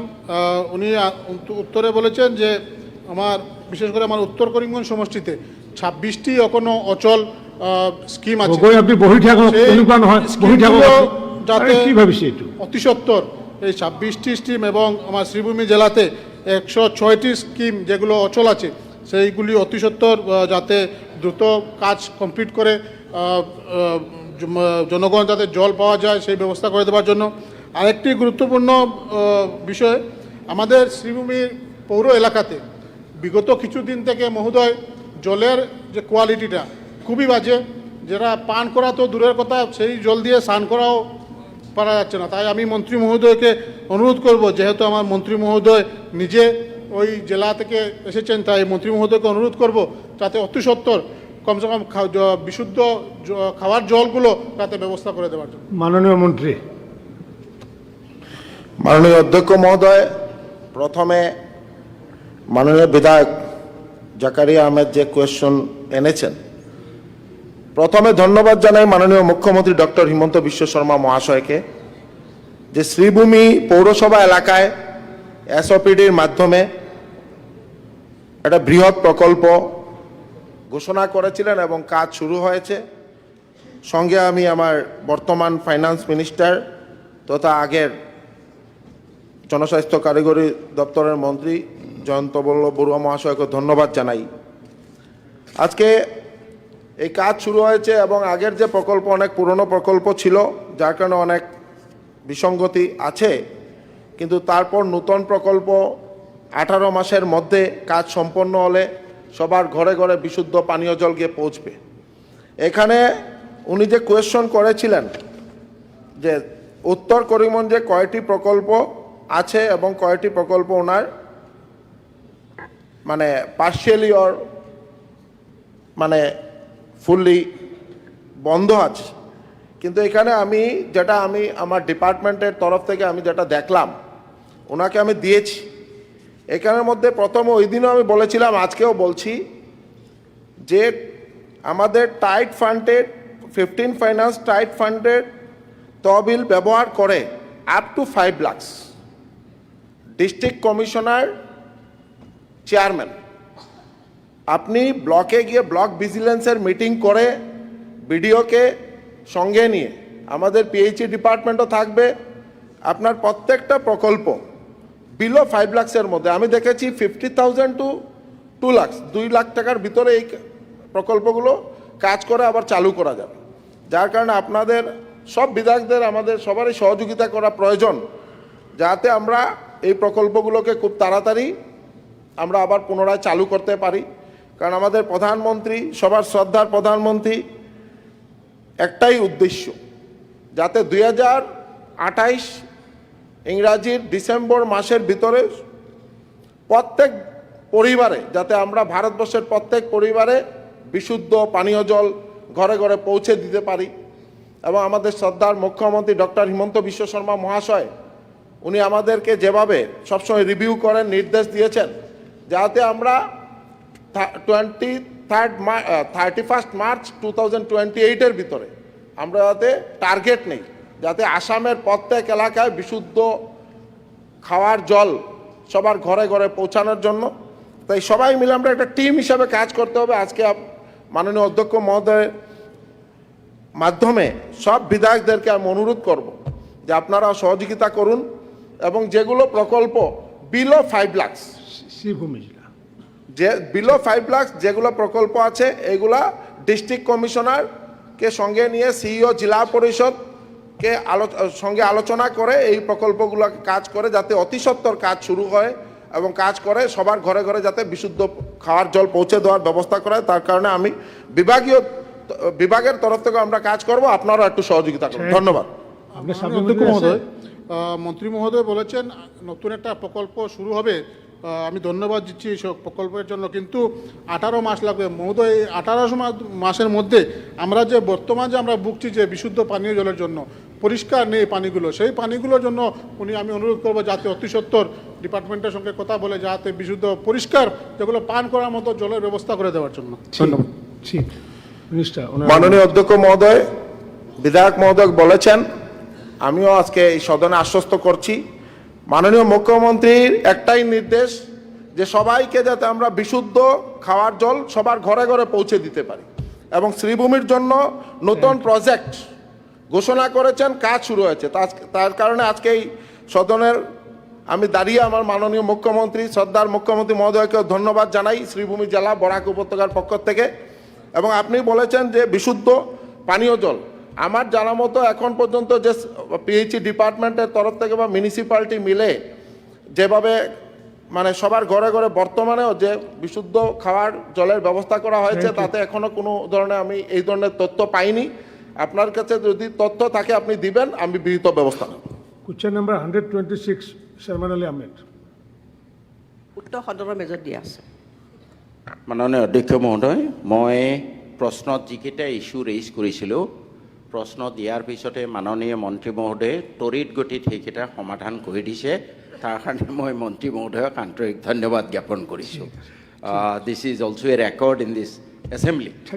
ছেকেণ্ড, মাননীয় মন্ত্ৰী মহোদয়, অধ্যক্ষ মহোদয়, মাননীয় মন্ত্ৰী মহোদয়ৰ জ্ঞাতাৰ্থে মই 3টামান ইছ্যু জনাব খুজিছোঁ। 1 নম্বৰ হ'ল অংগনবাদী চেণ্টাৰবোৰত ইলেক্ট্ৰিচিটি বিলবোৰ দিয়া হোৱা নাই বুলি ফিল্ডত কৈ আছে। এতিয়া গৰম যথেষ্ট, ইলেক্ট্ৰিচিটি বিলবোৰ ৰিলিজ নকৰাৰ কাৰণে অংগনবাদীত কাৰেণ্ট নাই, ল'ৰা ছোৱালীবোৰে বহুত কষ্ট পাই আছে। মই বিভিন্ন ঠাইত ফিল্ডত গৈ এইটো পাইছোঁ। 2 নম্বৰ হ'ল আমাৰ যিটো SNPৰ কাৰণে টকাটো যাব লাগে, আপুনি সেইদিনা প্ৰশ্ন উত্তৰত কৈছে যে আমি ডিষ্ট্ৰিক্টত দিওঁ, তেওঁলোকে দিয়ে। মই সিদিনাখনো এটা ICDS প্ৰজেক্টত গৈছিলোঁ, অংগনবাদী ৱৰ্কাৰবোৰৰ লগত কথা কৈছে যোৱা হয়, সেইটোৱে ইছ্যু ৰেইজ কৰিছোঁ। তেখেতে হি উইল লুক ইনটু এই পইচাটো মাহে মাহে যদি নেযায়, তেওঁলোকে কৈছে 6 মাহ এবছৰ মূৰত যায়, তেতিয়াহ'লে কিন্তু পিছত পইচাটো দুৰ্নীতি হোৱাৰ সম্ভাৱনা থাকে, আত্মসাৎ হোৱাৰ সম্ভাৱনা থাকে। গতিকে ষ্টেট লেভেলত গণ্ডগোল নে ডিষ্ট্ৰিক্ট লেভেলত গণ্ডগোল আপুনি চাই মাহে মাহে যাতে পইচাটো যায় এইটো ব্যৱস্থা কৰিব লাগে। 3 নম্বৰ, আমাৰ অৰিয়ন ফুড প্ৰডাক্টছ হেকে ছাৰ হেকে অৰিয়ন ফুড প্ৰডাক্টছ মই এটা প্ৰশ্ন কৰিছিলোঁ, উত্তৰ দিছে, কিন্তু ফিল্ডত দেখিছোঁ অৰিয়ন এই পেকেটবোৰ হট কুক মিল এইটো ল'ৰা ছোৱালীয়ে নাখায়। কি বা গণ্ডগোল আছে আপুনি পটককৈ উত্তৰ দিব নোৱাৰিবও পাৰে। মই খালি I would like to request you kindly to look into all this 3 issues. Non payment of electricity bill for which the anganwadi centres are de electrified, electric connection has been disconnected. Number 2, HEM provided by Orion is detestable. The children do not take it. Number 3, মাহে মাহে টকাটো যাব লাগে। এইখিনি আপুনি ব্যৱস্থা ল'ব বুলি আশা কৰোঁ। Honourable minister please reply. অধ্যক্ষ মহোদয়, মই বিধায়ক ডাঙৰীয়ে যিখিনি কথা কৈছে মই নোট কৰি লৈছোঁ, আৰু এটা কথা তেখেতক মই কওঁ যে আচলতে ফাণ্ড ৰিলিজটো কেন্দ্ৰীয় চৰকাৰৰ লগতো অকণমান ডিপেণ্ড কৰে, কাৰণ তেওঁলোকক আমি অনুৰোধ জনাম, মুখ্যমন্ত্ৰী ডাঙৰীয়াকে মই জনাইছোঁ যাতে তেওঁলোকে যদি কেন্দ্ৰীয় চৰকাৰে আমাক মাহেকীয়াকৈ যদি ফাণ্ডটো ৰিলিজ কৰে তেতিয়াহ'লে আমাৰো এইখিনি সুবিধা হ'ব। মই বাকীখিনি চাম। এনি ছাপ্লিমেণ্টেৰী নাই ন? Thank you. নেক্সট আপোনাৰ নেক্সট কুৱেশ্যন আহিলে পৰৱৰ্তী 127 নম্বৰ আবুল কালাম ৰছিদ আলম। আবুল কালাম ৰছিদ। অধ্যক্ষ মহোদয়, উত্তৰ সদনৰ মজিয়াত ৰখা হৈছে। অধ্যক্ষ মহোদয়, MSDP চেঞ্জ হয় PMJBK হ'ল, নামটো চেঞ্জ হ'ল, গাইডলাইনটো চেঞ্জ হৈছে নেকি এইটো মই জানিব বিচাৰিছোঁ। আৰু যেতিয়াই চেঞ্জ হ'ল এইটো ডাঙৰ ডাঙৰ স্কিম লোৱা হ'ল, ঠিক সেনেকুৱাকৈ এতিয়া মোৰ যিটো সমষ্টি ইয়াতে এখন মডেল স্কুল, ৰেচিডেণ্ট স্কুল বনোৱা হৈছে। তেতিয়া MSDP টকাৰে এইটো সম্পূৰ্ণ হৈ কেইবাবছৰ ধৰি সেনেকুৱাই পৰি আছে, এতিয়ালৈ কোনো তাতে কাৰ্যকৰী হোৱা নাই। এতিয়া স্কুলে হ'ব না কি হ'ব, গতিকে সেইটোৰ দ্বাৰাই অতি সোনকালে মোৰ সমষ্টিত মডেল স্কুলো নাই। গতিকে মই ভাবিছোঁ যে সেইটো যদি অলপ কাৰ্যকৰী কৰা যায় সেইখিনি চাব। আৰু আমি একচুৱেলি এই স্কিমৰ দ্বাৰাই আমি এডিশ্যনেল ক্লাছৰুম লৈছিলোঁ, চাব চেণ্টাৰ লৈছিলোঁ, বিভিন্ন টয়লেটবিলাক লৈছিলোঁ, মাৰ্কেট ছেট লৈছিলোঁ, বিভিন্ন ধৰণৰ স্কিম লৈছিলোঁ। কিন্তু সেইবিলাক এতিয়াও আমি প্ৰপ'জাল দি থৈছিলোঁ, কিন্তু এতিয়াও সেইবিলাক হোৱা নাই। তো সেইবিলাক আমি কৰিব পাৰিম নেকি, নে ডাঙৰ ডাঙৰ স্কিম কৰি পেলাই সেনেকুৱাই পৰি থাকিব? Honourable minister please. অধ্যক্ষ মহোদয়, সন্মানীয় বিধায়ক ডাঙৰীয়াই যি প্ৰশ্ন উত্থাপন কৰিছে তেখেতক উত্তৰখিনি দিয়া হৈছে, কিন্তু তেখেতে কৈছে যে আগতে MSDP যিটো আছিল, আজিকালি এই স্কিমটো কেন্দ্ৰ চৰকাৰে যিখিনি দিয়ে আমাৰ PMJBK কয়, তাত কিছু গাইডলাইন, গোটেইখিনি নহয়, কিছু শতাংশ গাইডলাইন চেঞ্জ হৈছে। আৰু মই তেখেতক জনাবলৈ পাই একেই বিষয়, ময়ো তেতিয়া বিধায়ক আছিলোঁ, তেখেতো আছিল। ৰেচিডেঞ্চিয়েল স্কুল গোলগঞ্জ সমষ্টি হৈছে, আপোনাৰ সমষ্টিতো হৈছে। আৰু এই ৰেচিডেঞ্চিয়েল স্কুল কেইখন ইতিমধ্যে আন্তঃগাঁথনি সম্পূৰ্ণ হৈছে, কিন্তু তাত ছিষ্টেমটো বনোৱাৰ কাৰণে বিভাগীয় শিক্ষা বিভাগৰ মন্ত্ৰী মহোদয়ৰ লগত কথা পাতিছোঁ। আৰু বিষয়টো তেখেতে বিভিন্ন সময়ত বিভিন্ন টীম তাত অবজাৰ্ভেশ্যন কৰিছে। কেতিয়াবা আমাৰ কেন্দ্ৰীয় বিদ্যালয়ৰ টীমো গৈছে, কেতিয়াবা আমাৰ ডিফেন্সৰ টীমো গৈছে। গতিকে সেইখিনি আমাৰ অতি সোনকালে কাৰ্যক্ষম কৰাৰ কাৰণে ব্যৱস্থা লোৱা হ'ব। গতিকে যথেষ্ট এইটো বিষয়টো, কাৰণ ইনফ্ৰাষ্ট্ৰাকচাৰ সম্পূৰ্ণ হৈছে, গতিকে অতি সোনকালে হ'ব বুলি মই আমাৰ শিক্ষা বিভাগৰ মন্ত্ৰী মহোদয়ৰ লগত মই কেইবাবাৰ কথা পাতিছোঁ। ছেকেণ্ড হ'ল, তেখেতে যিখিনি কথা কৈছে যে প্ৰশ্ন যে আমাৰ সংখ্যালঘু উন্নয়ন বিভাগত দুই ধৰণৰ স্কিম চলে, এটা কেন্দ্ৰৰ পুঁজি আৰু এটা হ'ল আমাৰ SOPD। কেন্দ্ৰীয়ভাৱে যিখিনি দিয়ে তাত আমাৰ বিভিন্ন আন্তঃগাঁথনি কৰা হয়, আৰু তেখেতে যিখিনি প্ৰপ'জাল দিছে প্ৰপ'জালখিনি আমাৰ জিলা কমিশ্যনৰ পৰা আমি নিড বেছ প্ৰপ'জালখিনি লৈ আমি পৰৱৰ্তী দিনত এইখিনি আমি ইমপ্লিমেণ্ট কৰোঁ। আৰু ইতিমধ্যে তেখেতে গোৱালপাৰাৰ কথা কৈছে, গোটেইখিনি দিয়া হৈছে। গোৱালপাৰাত যথেষ্ট স্কিম আছে, গতিকে আমাৰ এনেক্সাৰখিনি আপুনি চালে পাব। আৰু যি ই ৰিক্সাৰ কথা কৈছে গোৱালপাৰাত হাইয়েষ্ট দিয়া হৈছে গতিকে আমাৰ আৰু চৰ উন্নয়ন বিভাগৰ যিখিনি আমাৰ আইটেম আছে আমাৰ গোটেই আমাৰ এখন চৰ ডেভেলপমেণ্ট আমাৰ বোৰ্ড আছে তেখেতসকলে সেইখিনি চিলেকশ্যন কৰে আৰু পৰ্যায়ক্ৰমে দিয়া হয় সাপ্লিমেণ্টাৰী ছাৰ ই ৰিক্সাৰ কথা যিটো ক'লে কিন্তু আমি কোনো কিজানি বিধায়কসকলে গম নাপায় আমি গম নাপাওঁ মোৰ থাৰ্ড টাইম মই গম নাপাওঁ কিজানি বেলেগ বিধায়কে গম নাপায় যিয়ে নহওক ভৱিষ্যতে যদি দিয়া হয় যাতে বিধায়কসকলে অলপ জানে এইটো ব্যৱস্থা কৰিব এতিয়া সংখ্যালঘু কল্যাণ উন্নয়ন বিভাগৰ দ্বাৰাই সমষ্টিভিত্তিত কোনো ধৰণৰ আঁচনি গ্ৰহণ কৰা নহয় এই আঁচনিসমূহ কেন্দ্ৰীয়ভাৱে সকলো সমষ্টি ও জিলা সাঙুৰি লৈ ৰূপায়ণ কৰা হয় একচুৱেলি ছাৰ আগত ব্লক লেভেল এটা কমিটি আছিল স্কিমবিলাক ব্লক লেভেল কমিটি লৈ ডিষ্ট্ৰিক্ট লেভেলত দিছিল ডিষ্ট্ৰিক্ট লেভেলৰ পৰা ষ্টেট লেভেলত দিয়াৰ পিছত আকৌ এইটো চেণ্ট্ৰেলত দিয়ে তাৰপিছত এপ্ৰুভ হোৱাৰ পিছত আমাৰ কামবিলাক হয় কিন্তু ইয়াতে কৈছে সমষ্টি ভিত্তিত নহয় ব্লক ভিত্তিতো আল্টিমেটলি নহয় জিলা ভিত্তিত কৈ আছে যে সেইকাৰণে মই সুধিছোঁ যে ব্লক লেভেল ভিত্তিত যিখন কমিটি আছে য'ত স্কিমবিলাক লয় সাধাৰণতে আমি যিকোনো স্কিম লওঁ মই গাঁও সভাৰ পৰা লওঁ ঠিক আছে গতিকে এই জিলা ভিত্তিত যে ক'লে ব্লক ভিত্তিত যিটো আছিল সেইটো নোহোৱা কৰিলে নে এতিয়াও আছে আৰু যদি আছে যে ব্লক ভিত্তিৰ পৰা ব্লকৰ পৰা আমি যিখিনি স্কিম পঠাইছিলোঁ সেইখিনি কৰা হ'ব নেকি ইতিমধ্যে কৈছে যে আমাৰ আগতে যিটো MSDP আছিল এই স্কিমটো আমাৰ যিটো আমাৰ PMJBK আঁচনি হ'ল সেইটোত আমাৰ ব্লক ভিত্তিক কমিটিখন আছে ব্লকৰ পৰা প্ৰপ'জালখিনি আহি জিলা এখন স্ক্ৰিনিং কমিটি আছে তাৰ পৰা প্ৰপ'জালখিনি আহে গতিকে সন্মানীয় বিধায়ক ডাঙৰীয়াৰ লগতে সকলো বিধায়কক ক'ম যে আপোনালোকে ব্লক আৰু জিলাত আপোনালোকে নিজৰ যিখিনি দৰকাৰ আছে সেইখিনি আপোনালোকে প্ৰপ'জাল যাতে আমালৈ পঠিয়াই দিয়ে নিশ্চয় কাম কৰি পৰৱৰ্তী দিনত কৰা হ'ব নুৰুল হুদা মাননীয় অধ্যক্ষ মহোদয় MSDB বৰ্তমান হ'ল PMJKB 2018 চনত শ্বৰ্ট কৰক 2018 চনত যিবিলাক স্কিম লোৱা হৈছিলে সেই স্কিমবিলাক প্ৰায়বিলাক স্কিমে আধৰুৱা হৈ আছে সম্পূৰ্ণ নহ'ল এই আগতো আলোচনা হৈছে আমাক কেন্দ্ৰীয় চৰকাৰে 90% ফাণ্ড দিয়ে আৰু ৰাজ্য চৰকাৰে 10% ফাণ্ড দিয়ে কিন্তু জনামতে কেন্দ্ৰীয় চৰকাৰৰ পৰা 90% ফাণ্ড পাইছেনে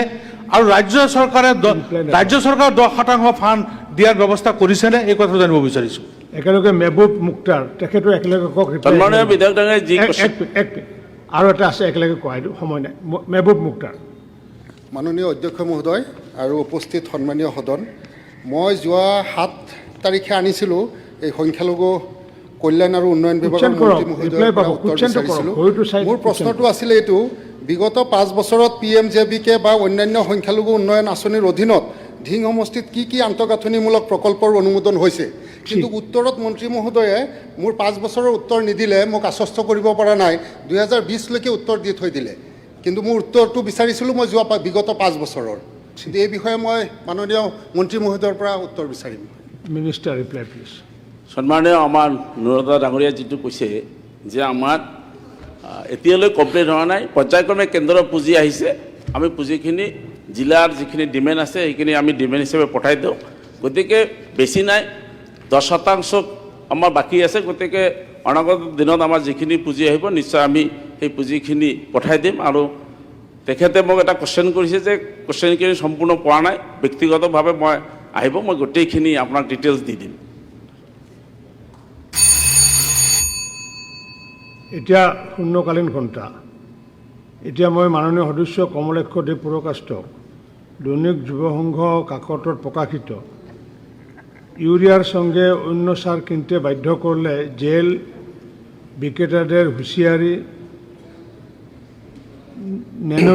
ন্যানো ইউরিয়া ব্যবহার করুন কৃষকদের পরামর্শ কৃষিমন্ত্রী শীর্ষক বিষয়টো উত্থাপন করুন ধন্যবাদ অধ্যক্ষ মহোদয় দৈনিক যুবসংঘ পত্রিকায় প্রকাশিত ইউরিয়ার সঙ্গে অন্য সার কিনতে বাধ্য করলে জেল বিক্রেতাদের হুঁশিয়ারি পীযূষের ন্যানো ইউরিয়া ব্যবহার করুন কৃষকদের পরামর্শ কৃষিমন্ত্রী অধ্যক্ষ মহোদয় বিষয়টা উত্থাপন করার সুযোগ দেওয়ার জন্য ধন্যবাদ জ্ঞাপন করছি অধ্যক্ষ মহোদয় 2011-তে প্রথম বিধায়ক হই এবং প্রথম যখন বিধায়ক হই মাননীয় মন্ত্রী পীযূষ হাজারিকা মহাশয় উনিও বিধায়ক ছিলেন, একসঙ্গে এই বিধায়ক হয়ে এই সদনে আসলাম। অধ্যক্ষ মহোদয়, দেখতে পারলাম যে 11তে যে পরিবেশ দেখতে পারলাম যে কৃষি বিভাগ কৃষকদের জন্য কৃষি বিভাগ নয়, কৃষি বিভাগটা কিছু দালালদের জন্য। দালালরা পরিচালিত একটা বিভাগ এবং দালালরাই সেই বিভাগটাকে দেখাশোনা করছে, ওদের মধ্যে মধ্যে স্কিমগুলো নেওয়া হচ্ছে, অর্থাৎ দালাল পরিবেষ্টিত একটা সমাজ ছিল অধ্যক্ষ মহোদয়। 2016-তে বিজেপি গভর্নমেন্ট হয় এবং তারপর 2021-এ বিজেপি গভর্নমেন্ট হয় অধ্যক্ষ মহোদয়। অধ্যক্ষ মহোদয়, মাননীয় মন্ত্রী পীযূষ হাজারিকা মহাশয়, আমি মানসিকতার পরিবর্তন দেখতে পারলাম অধ্যক্ষ মহোদয়, যে কৃষি বিভাগ কৃষকদের জন্য হওয়া চাই।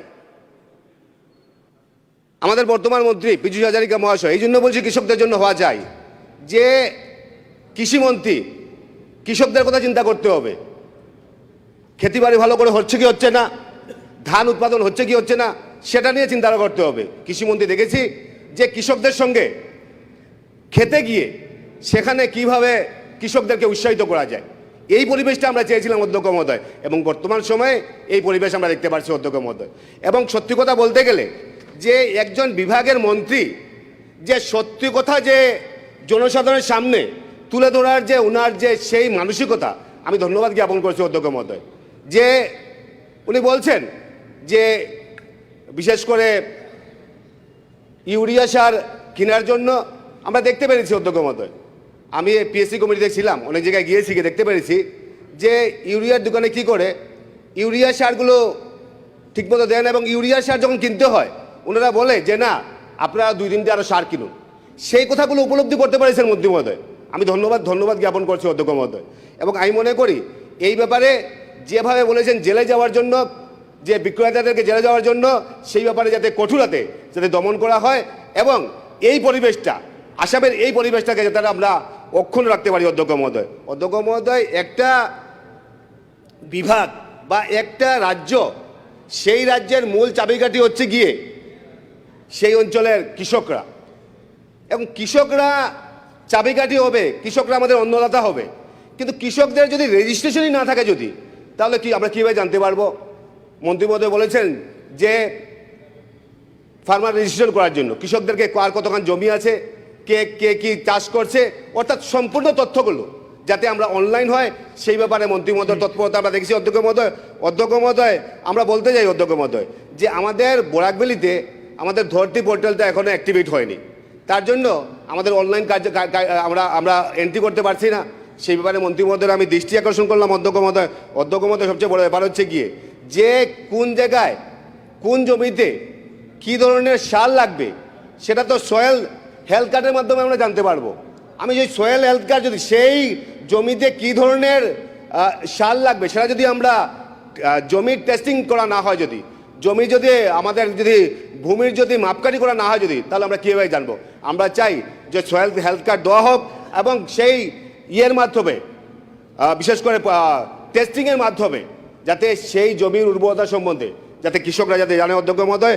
আমি ধন্যবাদ জ্ঞাপন করছি অধ্যক্ষ মহোদয়। সবচেয়ে বড় ব্যাপার হচ্ছে গিয়ে যে আজকে লো ইনপুট এবং হাই ডিমান্ড, যে আমাদের বিশেষ করে আমাদের এখানে বর্ষা বেশি হয়, তার জন্য আমরা সব জিনিস আমরা উৎপাদন করতে পারি না, সেখানে কৃষিকার্যে আমাদের প্রবলেম হয়। তাই আমি লো ইনপুট কম খরচে যাতে বেশি আমরা উৎপাদন করতে পারি অধ্যক্ষ মহোদয়। আমি দেখেছি যে লাউ, কুমড়, বেগুন, আলু, মরিচ, ধান, ধনিয়া, আদা, হলুদ, লেবু, মাস্টার্ড, তিল, তিসি, এই জিনিসগুলোর উপর যাতে গুরুত্ব দেওয়া হয়, এবং মন্ত্রী মহোদয় যেভাবে গুরুত্ব দিচ্ছেন আমি বিশ্বাস করি সামনের দিন সেই কৃষি বিভাগের যে কৃষির বিপ্লব যে একটা হবে, যে আমরা বিশ্বাস করি অধ্যক্ষ মহোদয়। অধ্যক্ষ মহোদয়, লাস্টলি একটা কথা বলতে চাই আমি, যে আমাদের যে এলাকায় যে উৎপাদন সেটা নিয়ে ইতিমধ্যে সরকার সিদ্ধান্ত নিয়েছে।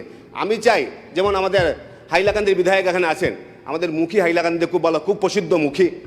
আমাদের কালীগঞ্জে সেখানে শীতল পাটি, মন্ত্রী মহোদয়কে আমরা শীতল পাটি দিয়েছিলাম। এইগুলোকে বেশি বেশি প্রমোট করা, যত বেশি আমরা প্রমোট করব, আমাদের কোল্ড স্টোরেজ, আমাদের মার্কেট, এইগুলোকে যত বেশি আমরা কৃষির উপর গুরুত্ব দেব তত বেশি সমাজ ব্যবস্থার পরিবর্তন হবে অধ্যক্ষ মহোদয়। আমরা চাই কৃষি বিপ্লব হোক এবং তার মাধ্যমে মন্ত্রী মহোদয় পীযূষ হাজারিকা মহাশয়ের নেতৃত্বে যাতে একটা আমূল পরিবর্তন হয়, সেরা বক্তব্য রেখে আমার বক্তব্য শেষ করলাম। Thank you. Honourable agriculture minister, please reply. সন্মানীয় অধ্যক্ষ ডাঙৰীয়া, সন্মানীয় সদস্য কমলাক্ষ দে পুৰকাষ্ঠই শূন্যকালীন ঘণ্টাৰ যোগেদি আজি যি এটা বিষয় উপস্থাপন কৰিছে, ইউৰিয়াৰ সঙ্গে অন্য সাৰ কিনতে বাধা কৰলে জেল বিক্ৰেতাদেৰ হুঁশিয়াৰি পীযুষে।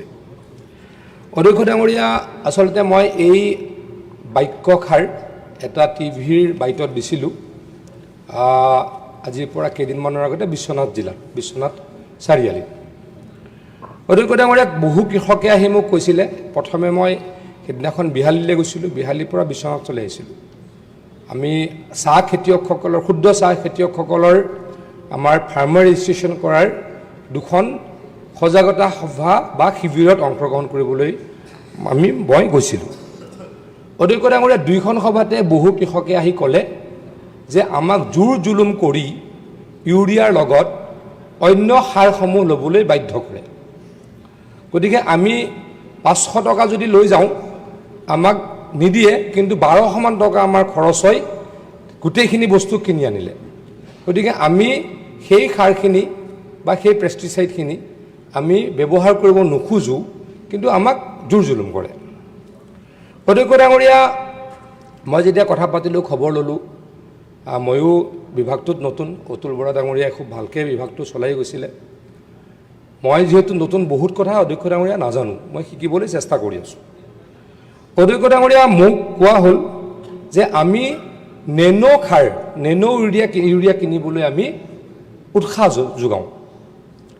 অধ্যক্ষ ডাঙৰীয়া, আমাৰ ভাৰতবৰ্ষত মই যিমান জানো ভাৰতবৰ্ষত ইউৰিয়া বহুত বেছি প্ৰডাকশ্যন নহয়, কিন্তু ভাৰতবৰ্ষ এখন কৃষি প্ৰধান ৰাষ্ট্ৰ।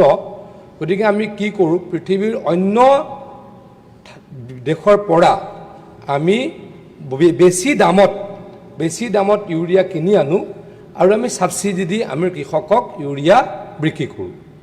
অধ্যক্ষ ডাঙৰীয়া, প্ৰায় 3 লাখ কোটি টকা ভাৰত চৰকাৰে ইউৰিয়াৰ নামত বা সাৰৰ নামত ছাবচিডি দিয়ে কৃষকক সহায় কৰিবলৈ।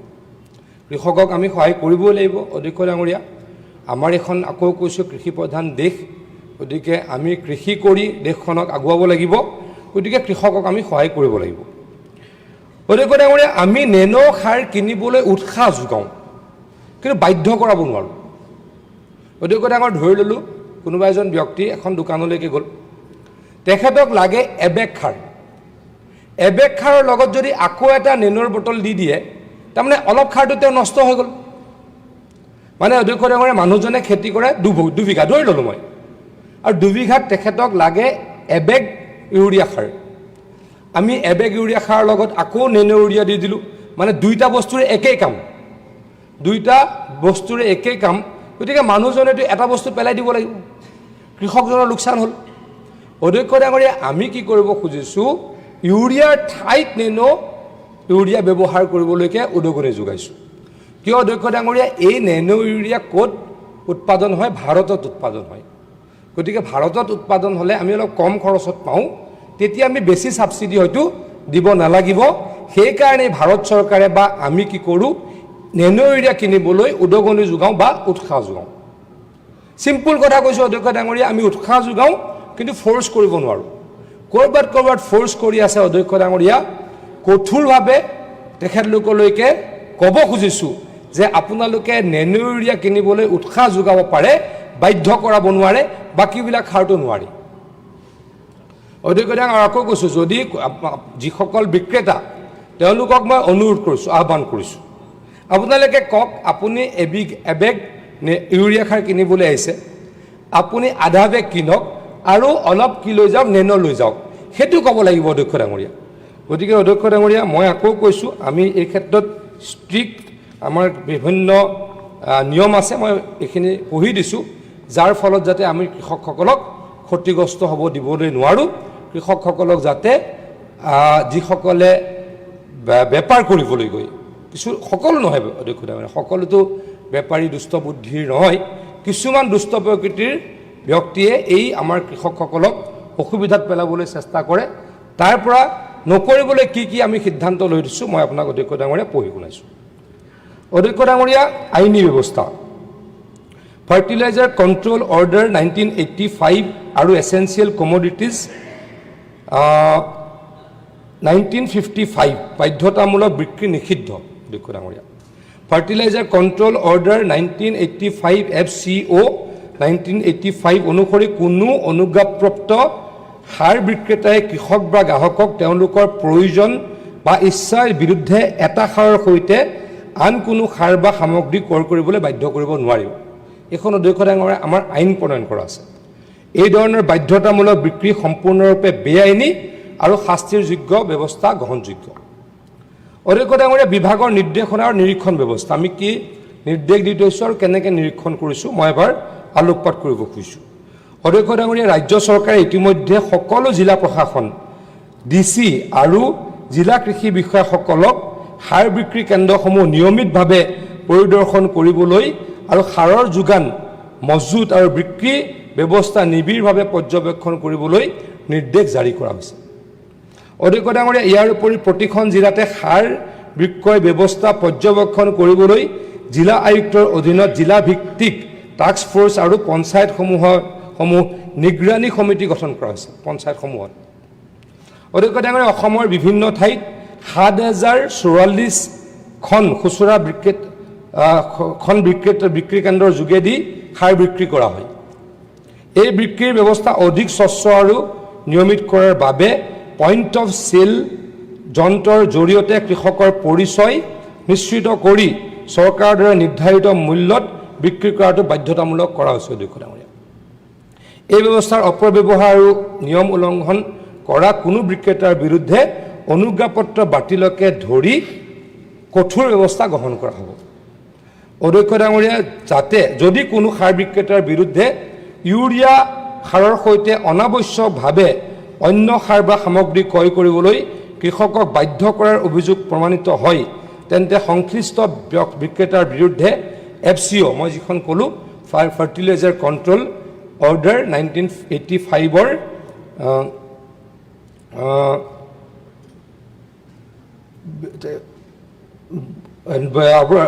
আইনৰ যোগেদি অনুসৰি কঠোৰ ব্যৱস্থা গ্ৰহণ কৰা হ'ব।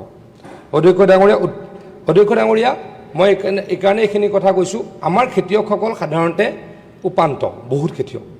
মই খবৰ লৈছোঁ যে অসমৰ, মই এতিয়াও ডিটেইলছত ডাটা কালেক্টহে কৰি আছোঁ, অসমত প্ৰগ্ৰেছিভ ফাৰ্মাৰ কিমান আছে? এখন ডিষ্ট্ৰিক্টত 6জন 7জন 10জন আছে। গতিকে অধ্যক্ষ ডাঙৰীয়া, আমাৰ কৃষকসকল এতিয়াও উপান্ত। তাৰ বহুত কাৰণো আছে, পানী অন্যতম কাৰণ। মই এটা আৰু জিঅ'ৰ কুৱেশ্যন আছে, তাত উত্তৰ দিম। আমি পানী বহুত দিব পৰা নাই, দিবলৈকে আমি সাজু হৈছোঁ বা চেষ্টা কৰিম। গতিকে অধ্যক্ষ ডাঙৰীয়া, আমাৰ কৃষকসকল উপান্ত, এই উপান্ত কৃষকক আৰু ফ'ৰ্চ কৰিব, এইটো মানি লোৱা নহ'ব। অধ্যক্ষ ডাঙৰীয়া, মাননীয় সদস্যগৰাকীয়ে আৰু এটা প্ৰশ্নৰ অৱতাৰণা কৰিছে, যিটো হৈছে ফাৰ্মাৰ ৰেজিষ্ট্ৰেশ্যন। অধ্যক্ষ ডাঙৰীয়া, যোৱাকালি অসমত 8007টা ফাৰ্মাৰ ৰেজিষ্ট্ৰেশ্যন হৈছে। যোৱা দেওবাৰে, পৰহিও আনকি অধ্যক্ষ ডাঙৰীয়া প্ৰায় 1400। মই দেওবাৰে কেতিয়াও বিষয়া কৰ্মচাৰীসকলক কাম কৰিবলৈ নিৰ্দেশ দিয়া নাই। অধ্যক্ষ ডাঙৰীয়া, আমাৰ বিষয়া কৰ্মচাৰীসকলে ভলণ্টিয়াৰিলি গৈ 2nd ছেটাৰডে, 4th ছেটাৰডে আৰু দেওবাৰেও কৃষক ৰেজিষ্ট্ৰেশ্যন কৰিছে। অধ্যক্ষ ডাঙৰীয়া, আমি প্ৰত্যেক দিনাই 5-6 হাজাৰ এভাৰেজত আমি কৃষকৰ ৰেজিষ্ট্ৰেশ্যন কৰি আছোঁ। মই মুখ্যমন্ত্ৰী ডাঙৰীয়াক অনুৰোধ কৰিছোঁ, সিদিনা আমাৰ ৰেভিনিউ ডিপাৰ্টমেণ্টৰ মন্ত্ৰী ডাঙৰীয়াক অনুৰোধ কৰিছোঁ, মিছন বসুন্ধৰা 4.0 যদি আমি মিউটেশ্যন কৰিব পাৰোঁ। অধ্যক্ষ ডাঙৰীয়া, আমি এটা মোৰ সমষ্টিত আৰু মৰিগাঁও জিলাৰ আৰু 2টা সমষ্টিত এটা পাইলট প্ৰজেক্ট কৰি আছোঁ। আমি মিউটেশ্যন যদি পঞ্চায়তে কৰি দিব পাৰোঁ, তেতিয়া আৰু অলপ মানুহে মাটিৰ কাগজ পাব। অধ্যক্ষ ডাঙৰীয়া, তেতিয়া কি হ'ব, আমাৰ যিসকলে নতুনকৈ মাটিৰ কাগজ পাব তেওঁলোকে ৰেজিষ্ট্ৰেশ্যনো পাব, ফাৰ্মাৰ ৰেজিষ্ট্ৰেশ্যনো পাব। ফাৰ্মাৰ ৰেজিষ্ট্ৰেশ্যন পালে অধ্যক্ষ ডাঙৰীয়া পৰৱৰ্তী সময়ত সাৰ পাব, ফচল বীমাৰ সুবিধা পাব, বীজ পাব, ট্ৰেক্টৰ পাব, পাৱাৰ টিলাৰ পাব। আৰু অধ্যক্ষ ডাঙৰীয়া, যিসকল ইলিজিবল তেওঁলোকে পৰৱৰ্তী সময়ত কি পাব, কৃষক সন্মান নিধিৰ 6000 টকা পাব। গতিকে এই ক্ষেত্ৰত আমি কাম কৰি আছোঁ অধ্যক্ষ ডাঙৰীয়া, আৰু কাম কৰিম, সদনক আশ্বস্ত কৰিছোঁ। মন্ত্ৰী ডাঙৰীয়া, এইখিনিত মোৰ এটা সংযোজন এটা আছে। আপোনাৰ এই বাতৰিটো যেতিয়া আহিলে যে ইউৰিয়াৰ লগত মানে অন্য সাৰ বাধ্য কৰালে জেললৈ পঠাব, তেতিয়া যিহেতু মই বৰপেটা ৰোড মোৰ সমষ্টিৰ অন্তৰ্গত, বৰপেটা ৰোডৰ মই সাৰ ব্যৱসায়ীসকলক মাতিছিলোঁ যে আপোনালোকে এনেকুৱা কাম কৰি আছে নেকি। তেতিয়া তেওঁলোকে কৈছে, কিছুমানে কৈছে যে হয় আমি দি আছোঁ, কাৰণ কিয় তেনেকুৱা কৰিছোঁ, কিন্তু তেওঁলোকৰ বোলে উপায় নাই। মই কৈছোঁ উপায় নাই কাৰণটো কিয়? তেতিয়া ক'লে যিসকল ছাপ্লায়াৰ আছে, কোম্পানীবিলাকে যিসকল ছাপ্লাই দিয়ে তেওঁলোকক বাধ্য কৰায়। গতিকে সেইকাৰণে এই বিষয়টো মানে সাৰ বিক্ৰেতাসকলৰ ঊৰ্ধত যোন আছে, যিসকলে ছাপ্লাই দিয়ে, তেওঁলোকৰ লগতো এই বিষয়টো অলপ মনিটৰিং কৰিলে আমি সমস্যাটো সমাধান কৰিব পাৰিম বুলি ভাবোঁ। পৰৱৰ্তী মাননীয় সদস্য নুৰুল হুদা, দৈনিক গণ অধিকাৰ বাতৰি কাকতত প্ৰকাশিত ৮৬% কৃষিভূমিত নাই জলসিঞ্চন শীৰ্ষক বিষয়টো উত্থাপন কৰিবলৈ অনুৰোধ জনালোঁ। মাননীয় অধ্যক্ষ মহোদয়, ৮৬% কৃষিভূমিত নাই জলসিঞ্চন, এই বিষয়টো উত্থাপন কৰিব দিয়াৰ বাবে মই আপোনাক ধন্যবাদ জনাইছোঁ। অধ্যক্ষ মহোদয়, অসম এখন কৃষিপ্ৰধান ৰাজ্য। প্ৰায় ৭০% লোক কৃষিৰ লগত জড়িত আৰু অসমৰ কৃষিভূমিৰ মুঠ পৰিমাণ ২৭,৫৮,৭57 হেক্টৰ। আৰু এই মাটিখিনিৰ পৰা ইয়াৰে ৫৪.১১% কৃষিভূমিৰ অন্তৰ্গত। আৰু এই ৫৪.১১% কৃষিভূমিৰ মাজত মাত্ৰ ১৪% ভূমিত জলসিঞ্চন আছে আৰু বাকী জলসিঞ্চন নাই।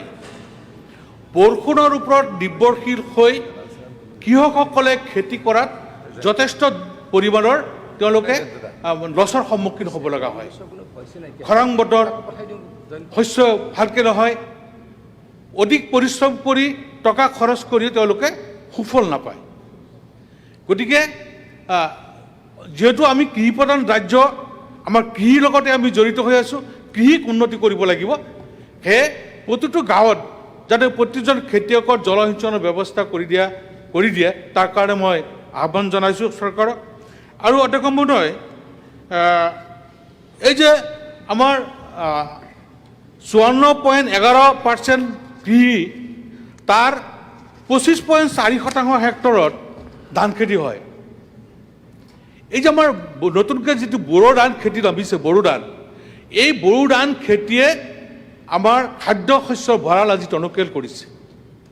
কিন্তু সেই বড়ো ধান খেতি কৰিবলৈ যাওঁতে কৃষকসকলে যথেষ্ট পৰিমাণৰ অৰ্থৰ ভৰিব লগা সন্মুখীন হয়।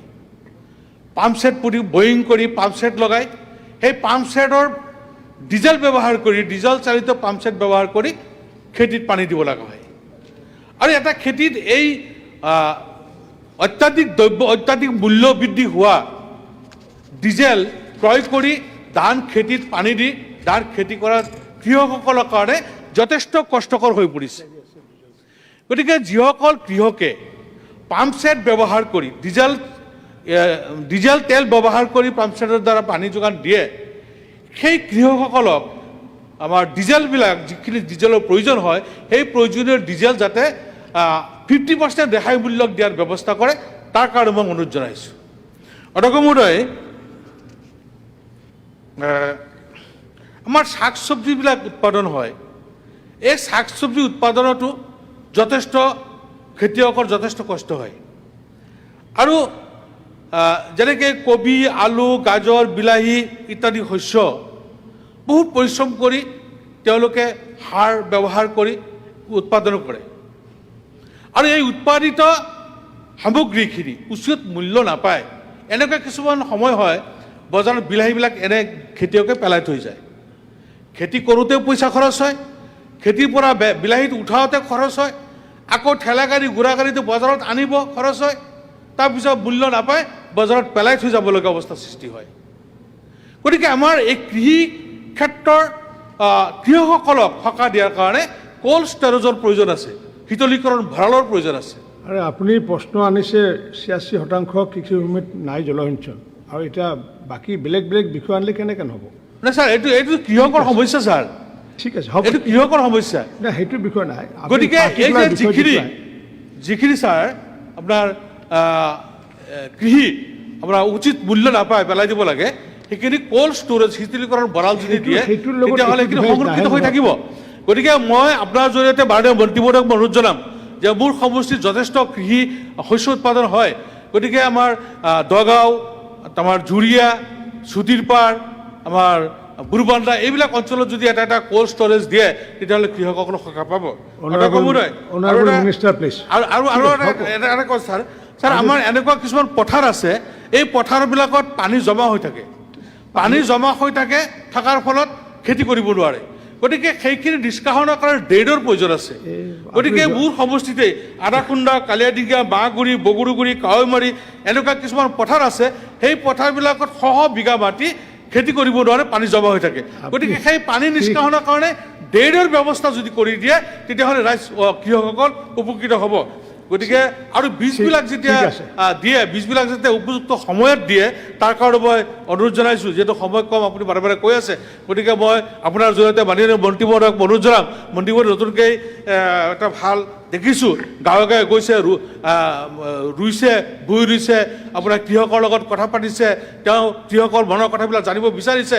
গতিকে কৃষকৰ যি সমস্যা, এই সমস্যাখিনি পূৰণ কৰাৰ কাৰণে যাতে তেওঁ যৎপৰোনাস্তি চেষ্টা কৰে আৰু পচন সাৰ আৰু কেঁচু সাৰ উৎপাদনৰ কাৰণে কৃষকসকলক সকাহ দিব লাগে। এইবোৰ মন্ত্ৰী ডাঙৰীয়া, এই তেওঁ সুধাবোৰ ক'ব নালাগে, তেওঁ খালি তেখেতে মানে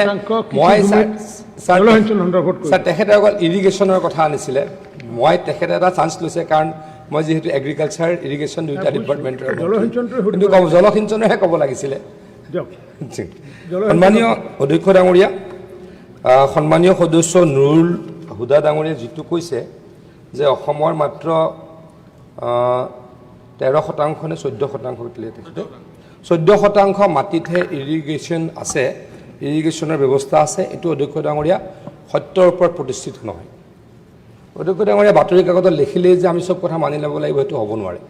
বাতৰি কাকতে বহুত কথা ভুল পথৰে ৰাইজক পৰিচালনা কৰিবলৈ বা উদ্দেশ্যপ্ৰণোদিতভাৱেও অধ্যক্ষ ডাঙৰীয়া বাতৰি পৰিৱেশন কৰে।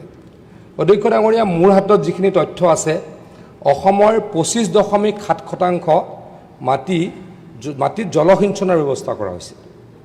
অধ্যক্ষ ডাঙৰীয়া, অসমত আমাৰ 3টা ডিপাৰ্টমেণ্টে জলসিঞ্চনৰ ব্যৱস্থা কৰে। এটা হৈছে অধ্যক্ষ ডাঙৰীয়া জলসিঞ্চন ডিপাৰ্টমেণ্ট, এটা হৈছে অধ্যক্ষ ডাঙৰীয়া এগ্ৰিকালচাৰ ডিপাৰ্টমেণ্ট, আৰু এটা হৈছে অধ্যক্ষ ডাঙৰীয়া ছইল কনজাৰ্ভেশ্যন ডিপাৰ্টমেণ্ট। অধ্যক্ষ ডাঙৰীয়া, ইৰিগেশ্যন ডিপাৰ্টমেণ্টে অসমত 3.72 লাখ হেক্টৰ মাটিত পানী যোগানৰ ব্যৱস্থা কৰে। এগ্ৰিকালচাৰ ডিপাৰ্টমেণ্টে অধ্যক্ষ ডাঙৰীয়া 1.59 মানে 1,59,000 হেক্টৰত পানীৰ ব্যৱস্থা কৰে।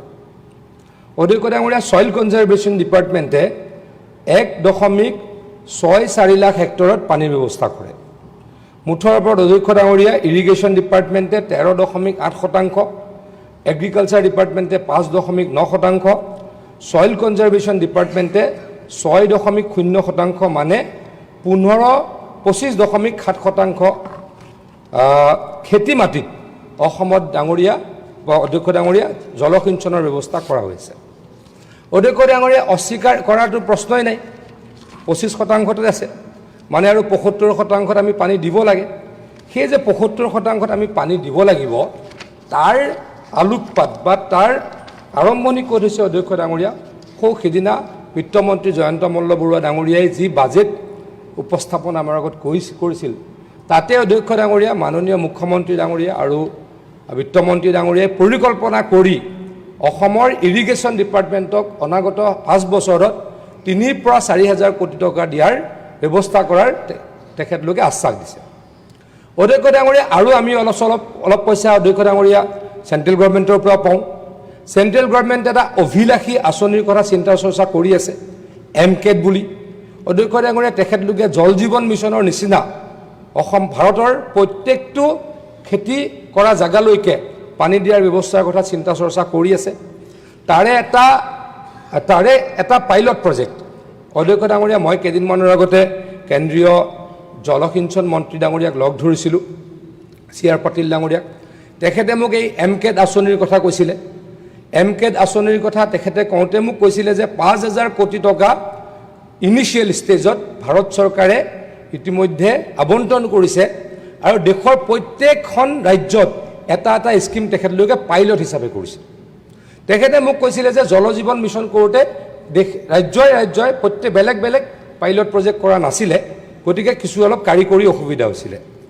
অধ্যক্ষ ডাঙৰীয়া, আমাৰ অসমৰ যিটো পাইলট প্ৰজেক্ট ইতিমধ্যে কৰা হৈছে সেইটো প্ৰায় 31 কোটি টকাৰে কামটো চলি আছে। আমাৰ ৰাজাপাৰা বুলি এটা বিখ্যাত জেগা আছে, আমি গোৱালপাৰালৈ গ'লে য'ত ধাবাবিলাক আছে অধ্যক্ষ ডাঙৰীয়া, সেই ৰাজাপাৰাত বকো সমষ্টিৰ MCAT আঁচনিটোৰ কাম চলি আছে। অধ্যক্ষ ডাঙৰীয়া, MCAT আঁচনিটো কি? এইটো হ'ল LIS এটা বা য'ত ফ্ল' ইৰিগেশ্যন আছে, তাৰ পৰা নতুনকৈ এটা লাইন বনাই পেলাই কৰিব খোজা হৈছে।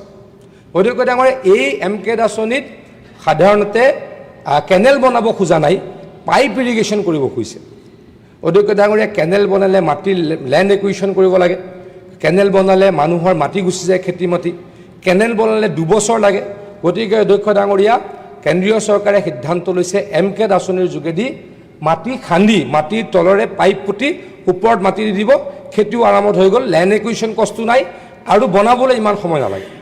অধ্যক্ষ ডাঙৰীয়া, মই বহুকেইজন যিকেইজনে অনগয়িং কাম কৰি আছে, এতিয়াও কেইবাটাও কাম চলি আছে, তেখেতলোকৰ লগত মই কথা পাতিছোঁ যে তেখেতলোকক কেনেল বনাওঁতে 1 বছৰতকৈ 1.5 বছৰতকৈ বেছি লাগে। গতিকে যদি 30-40 কোটি টকাৰ এটা স্কিম হয়, 2 বছৰ বনাওঁতে লাগে। অধ্যক্ষ ডাঙৰীয়া, মই তেখেতলোকক যেতিয়া সুধিলোঁ যদি আমি পাইপ ইৰিগেশ্যন কৰোঁ তেতিয়া কিমান সময় লাগিব, গোটেইকেইজন ঠিকাদাৰে অধ্যক্ষ ডাঙৰীয়া ক'লে 1 বছৰৰ ভিতৰত কমপ্লিট কৰিব পৰা যাব। গতিকে অধ্যক্ষ ডাঙৰীয়া, আমি খুব চিৰিয়াছ, মুখ্যমন্ত্ৰী ডাঙৰীয়াই ইৰিগেশ্যন লৈ খুব চিৰিয়াছ হৈ আছে। গতিকে আমি কাম নিশ্চয়কৈ কৰিম। কোনোবাই উপলঙা কৰিব পাৰে, মই ভাষণ দিওঁতেও কোনোবাই উপলঙা কৰি আছে, মই নাম টাম নকওঁ অধ্যক্ষ ডাঙৰীয়া। গতিকে উপলঙা কোনোবাই কৰি থাকিব, আমি কাম কৰি থাকিম। অধ্যক্ষ ডাঙৰীয়া, মুঠৰ ওপৰত অসমৰ কৃষি ক্ষেত্ৰখনক জাকত জিলিকা কৰিবলৈকে চেষ্টা কৰিম, কিমান পাৰোঁ সময়ে ক'ব, কিন্তু চেষ্টাৰ ত্ৰুটি নকৰোঁ। অধ্যক্ষ ডাঙৰীয়া, সন্মানীয় সদস্যগৰাকীয়ে 2টা কথা কৈছিলে এগ্ৰিকালচাৰৰ ওপৰত, মই ক'ম নে নকওঁ? 1 মিনিটত কৈ থওঁ। অধ্যক্ষ ডাঙৰীয়া, হয় ডিজেলত খেতি কৰিলে লোকচান হয়, ডিজেলত নকৰি পাৰিলে যিকেইজনে ছ'লাৰ পাম্প কৰে ছ'লাৰত কৰিব লাগে, যিকেইজনে পাম্প দি উলিয়াই ছ'লাৰত কৰিব লাগে, তেতিয়া খৰচ কম হয়। অধ্যক্ষ ডাঙৰীয়া, ক'ল্ড ষ্টোৰেজৰ কথাও কৈছে, লাহে লাহে আমি কৰিবলৈকে চেষ্টা কৰিম। আৰু মুঠৰ ওপৰত আকৌ কৈছোঁ অধ্যক্ষ ডাঙৰীয়া, অসমৰ 70% মানুহ যিহেতু কৃষিজীৱী, কৃষকক আমি সহায় কৰিবই লাগিব, তাৰ কাৰণে কাম কৰিম।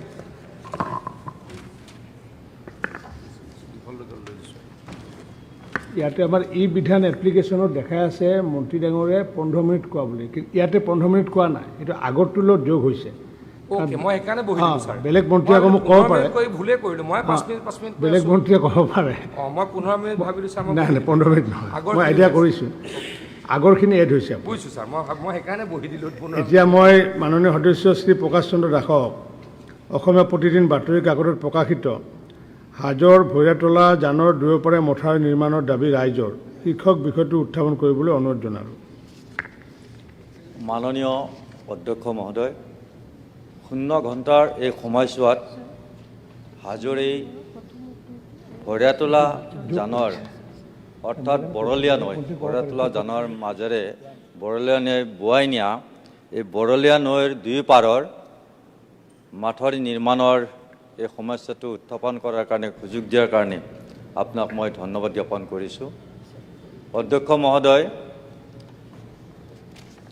হাজোৰ মাজেৰে ভৈৰাতলা জানৰ পূৰ্বৰ ভৈৰাতলা জান আৰু বৰ্তমানৰ বৰলীয়া নৈ, অৰ্থাৎ এই বৰলীয়া নৈটো অতি শক্তিশালী নৈ। এই নৈটো ভূটানৰ পৰা বৈ আহিছে, ৰঙিয়া নলবাৰীৰ মাজেৰে হাজোৰ এটা পাৰ্টেৰে অতি কৃষি প্ৰধান অঞ্চলেৰে এই নৈটো বৈ দিয়া হ'ল। আগৰ পূৰ্বৰ চৰকাৰে, NDA চৰকাৰৰ নহয়, আগৰ কংগ্ৰেছ চৰকাৰৰ দিনত সেই সময়ত নলবাৰীৰ বৰভাগ অঞ্চলক বানপানীৰ সকাহ দিয়াৰ কাৰণে, অৰ্থাৎ বৰভাগ অঞ্চলত বৰলীয়া নৈ আৰু পগলাদিয়া নৈৰ 2টা খুঁটি যেতিয়া লগ হয় তেতিয়া দুখুটি মুখত তেতিয়া বৰভাগ অঞ্চল প্লাবিত হয়, প্ৰতি বছৰে বানপানী হয়। আৰু সেই বানপানীৰ পৰা সকাহ দিয়াৰ কাৰণে বৰলীয়া নৈটো ভৈৰাতলা জানৰ মাজেৰে বোৱাই দিলে। আৰু বোৱাই দিয়াৰ ক্ষেত্ৰত মাথৰি বিজ্ঞানসন্মতভাৱে মাথৰি নিৰ্মাণ কৰা নহ'ল। অধিক অংশই প্ৰায় 12 কিলোমিটাৰ অঞ্চল এতিয়াও মাথৰি নোহোৱাকৈ বৰলীয়াৰ নিচিনা এটা নৈ হাজৰ মাজেৰে বোৱাই ব্ৰহ্মপুত্ৰত সংযোগ কৰিছে। এই যে 12 কিলোমিটাৰ মাথৰি নোহোৱাকৈ বৰলীয়া নৈটো বোৱাই নিলে, তাৰ কাৰণে হাজো অঞ্চলৰ যথেষ্টভাৱে কৃষিপ্ৰধান অঞ্চলত খেতিৰ সমস্যা হৈছে। বেছিভাগ সময় বানপানীত প্লাবিত হৈ থাকে। গতিকে মই আশা ৰাখিছোঁ, যিহেতু আমাৰ চৰকাৰে যথেষ্টভাৱে মাথৰিসমূহ নিৰ্মাণ কৰিছে, শক্তিশালীভাৱে মাথৰি নিৰ্মাণ কৰি আছে, গতিকে হাজো অঞ্চলৰ এই মাথৰিৰ যি অংশ নিৰ্মাণ কৰিবলৈ বাকী আছে, এই অংশটো নিৰ্মাণ কৰাৰ ব্যৱস্থা কৰি কৃষকসকলৰ লগতে সেই অঞ্চলৰ ৰাইজৰ যি বানপানী আক্ৰান্ত হোৱাৰ যি পৰিৱেশ, তাৰ পৰা মুক্ত কৰিবৰ কাৰণে মই অধ্যক্ষ মহোদয়, মন্ত্ৰী মহোদয়ৰ জৰিয়তে ইয়াৰ এটা সমস্যা সমাধান বিচাৰিছোঁ আৰু নিশ্চিতভাৱে এই দিশত ব্যৱস্থা ল'ব বুলি মই আশা ৰাখিছোঁ। মাননীয় জলসম্পদ মন্ত্ৰী মহোদয় উত্তৰ দিব। সন্মানীয় অধ্যক্ষ ডাঙৰীয়া, বৰ্তমান ভৈৰতোলা জানৰ দুয়োটা পাৰত 3.5 কিলোমিটাৰ মথাউৰি আছে। অধ্যক্ষ ডাঙৰীয়া, কিন্তু নদীখনৰ গতিপথ অনুসৰি পুথিমাৰী নদীৰ সংযোগস্থলীলৈকে থকা প্ৰায় 12 কিলোমিটাৰ অংশত বৰ্তমান কোনো মাথৰি নাই। অধ্যক্ষ ডাঙৰীয়া, এই উন্মুক্ত অংশৰে প্ৰতি বছৰে জানটোৰ বাঢ়নী পানীয়ে হাজো ৰাজচক্ৰৰ অন্তৰ্গত চৰাবৰী, বুল্লুদ, হিৰাজেনী, কোঁৱৰপুৰ, মেলেকিপাৰা, খনি আদি দলৈতোলা, দেহৰকুৰিহা, দুবৰ্ণী, আন্ধুপাৰা আৰু খলিহামাৰী আদি অঞ্চলৰ খেতি বুৰাই পেলায়।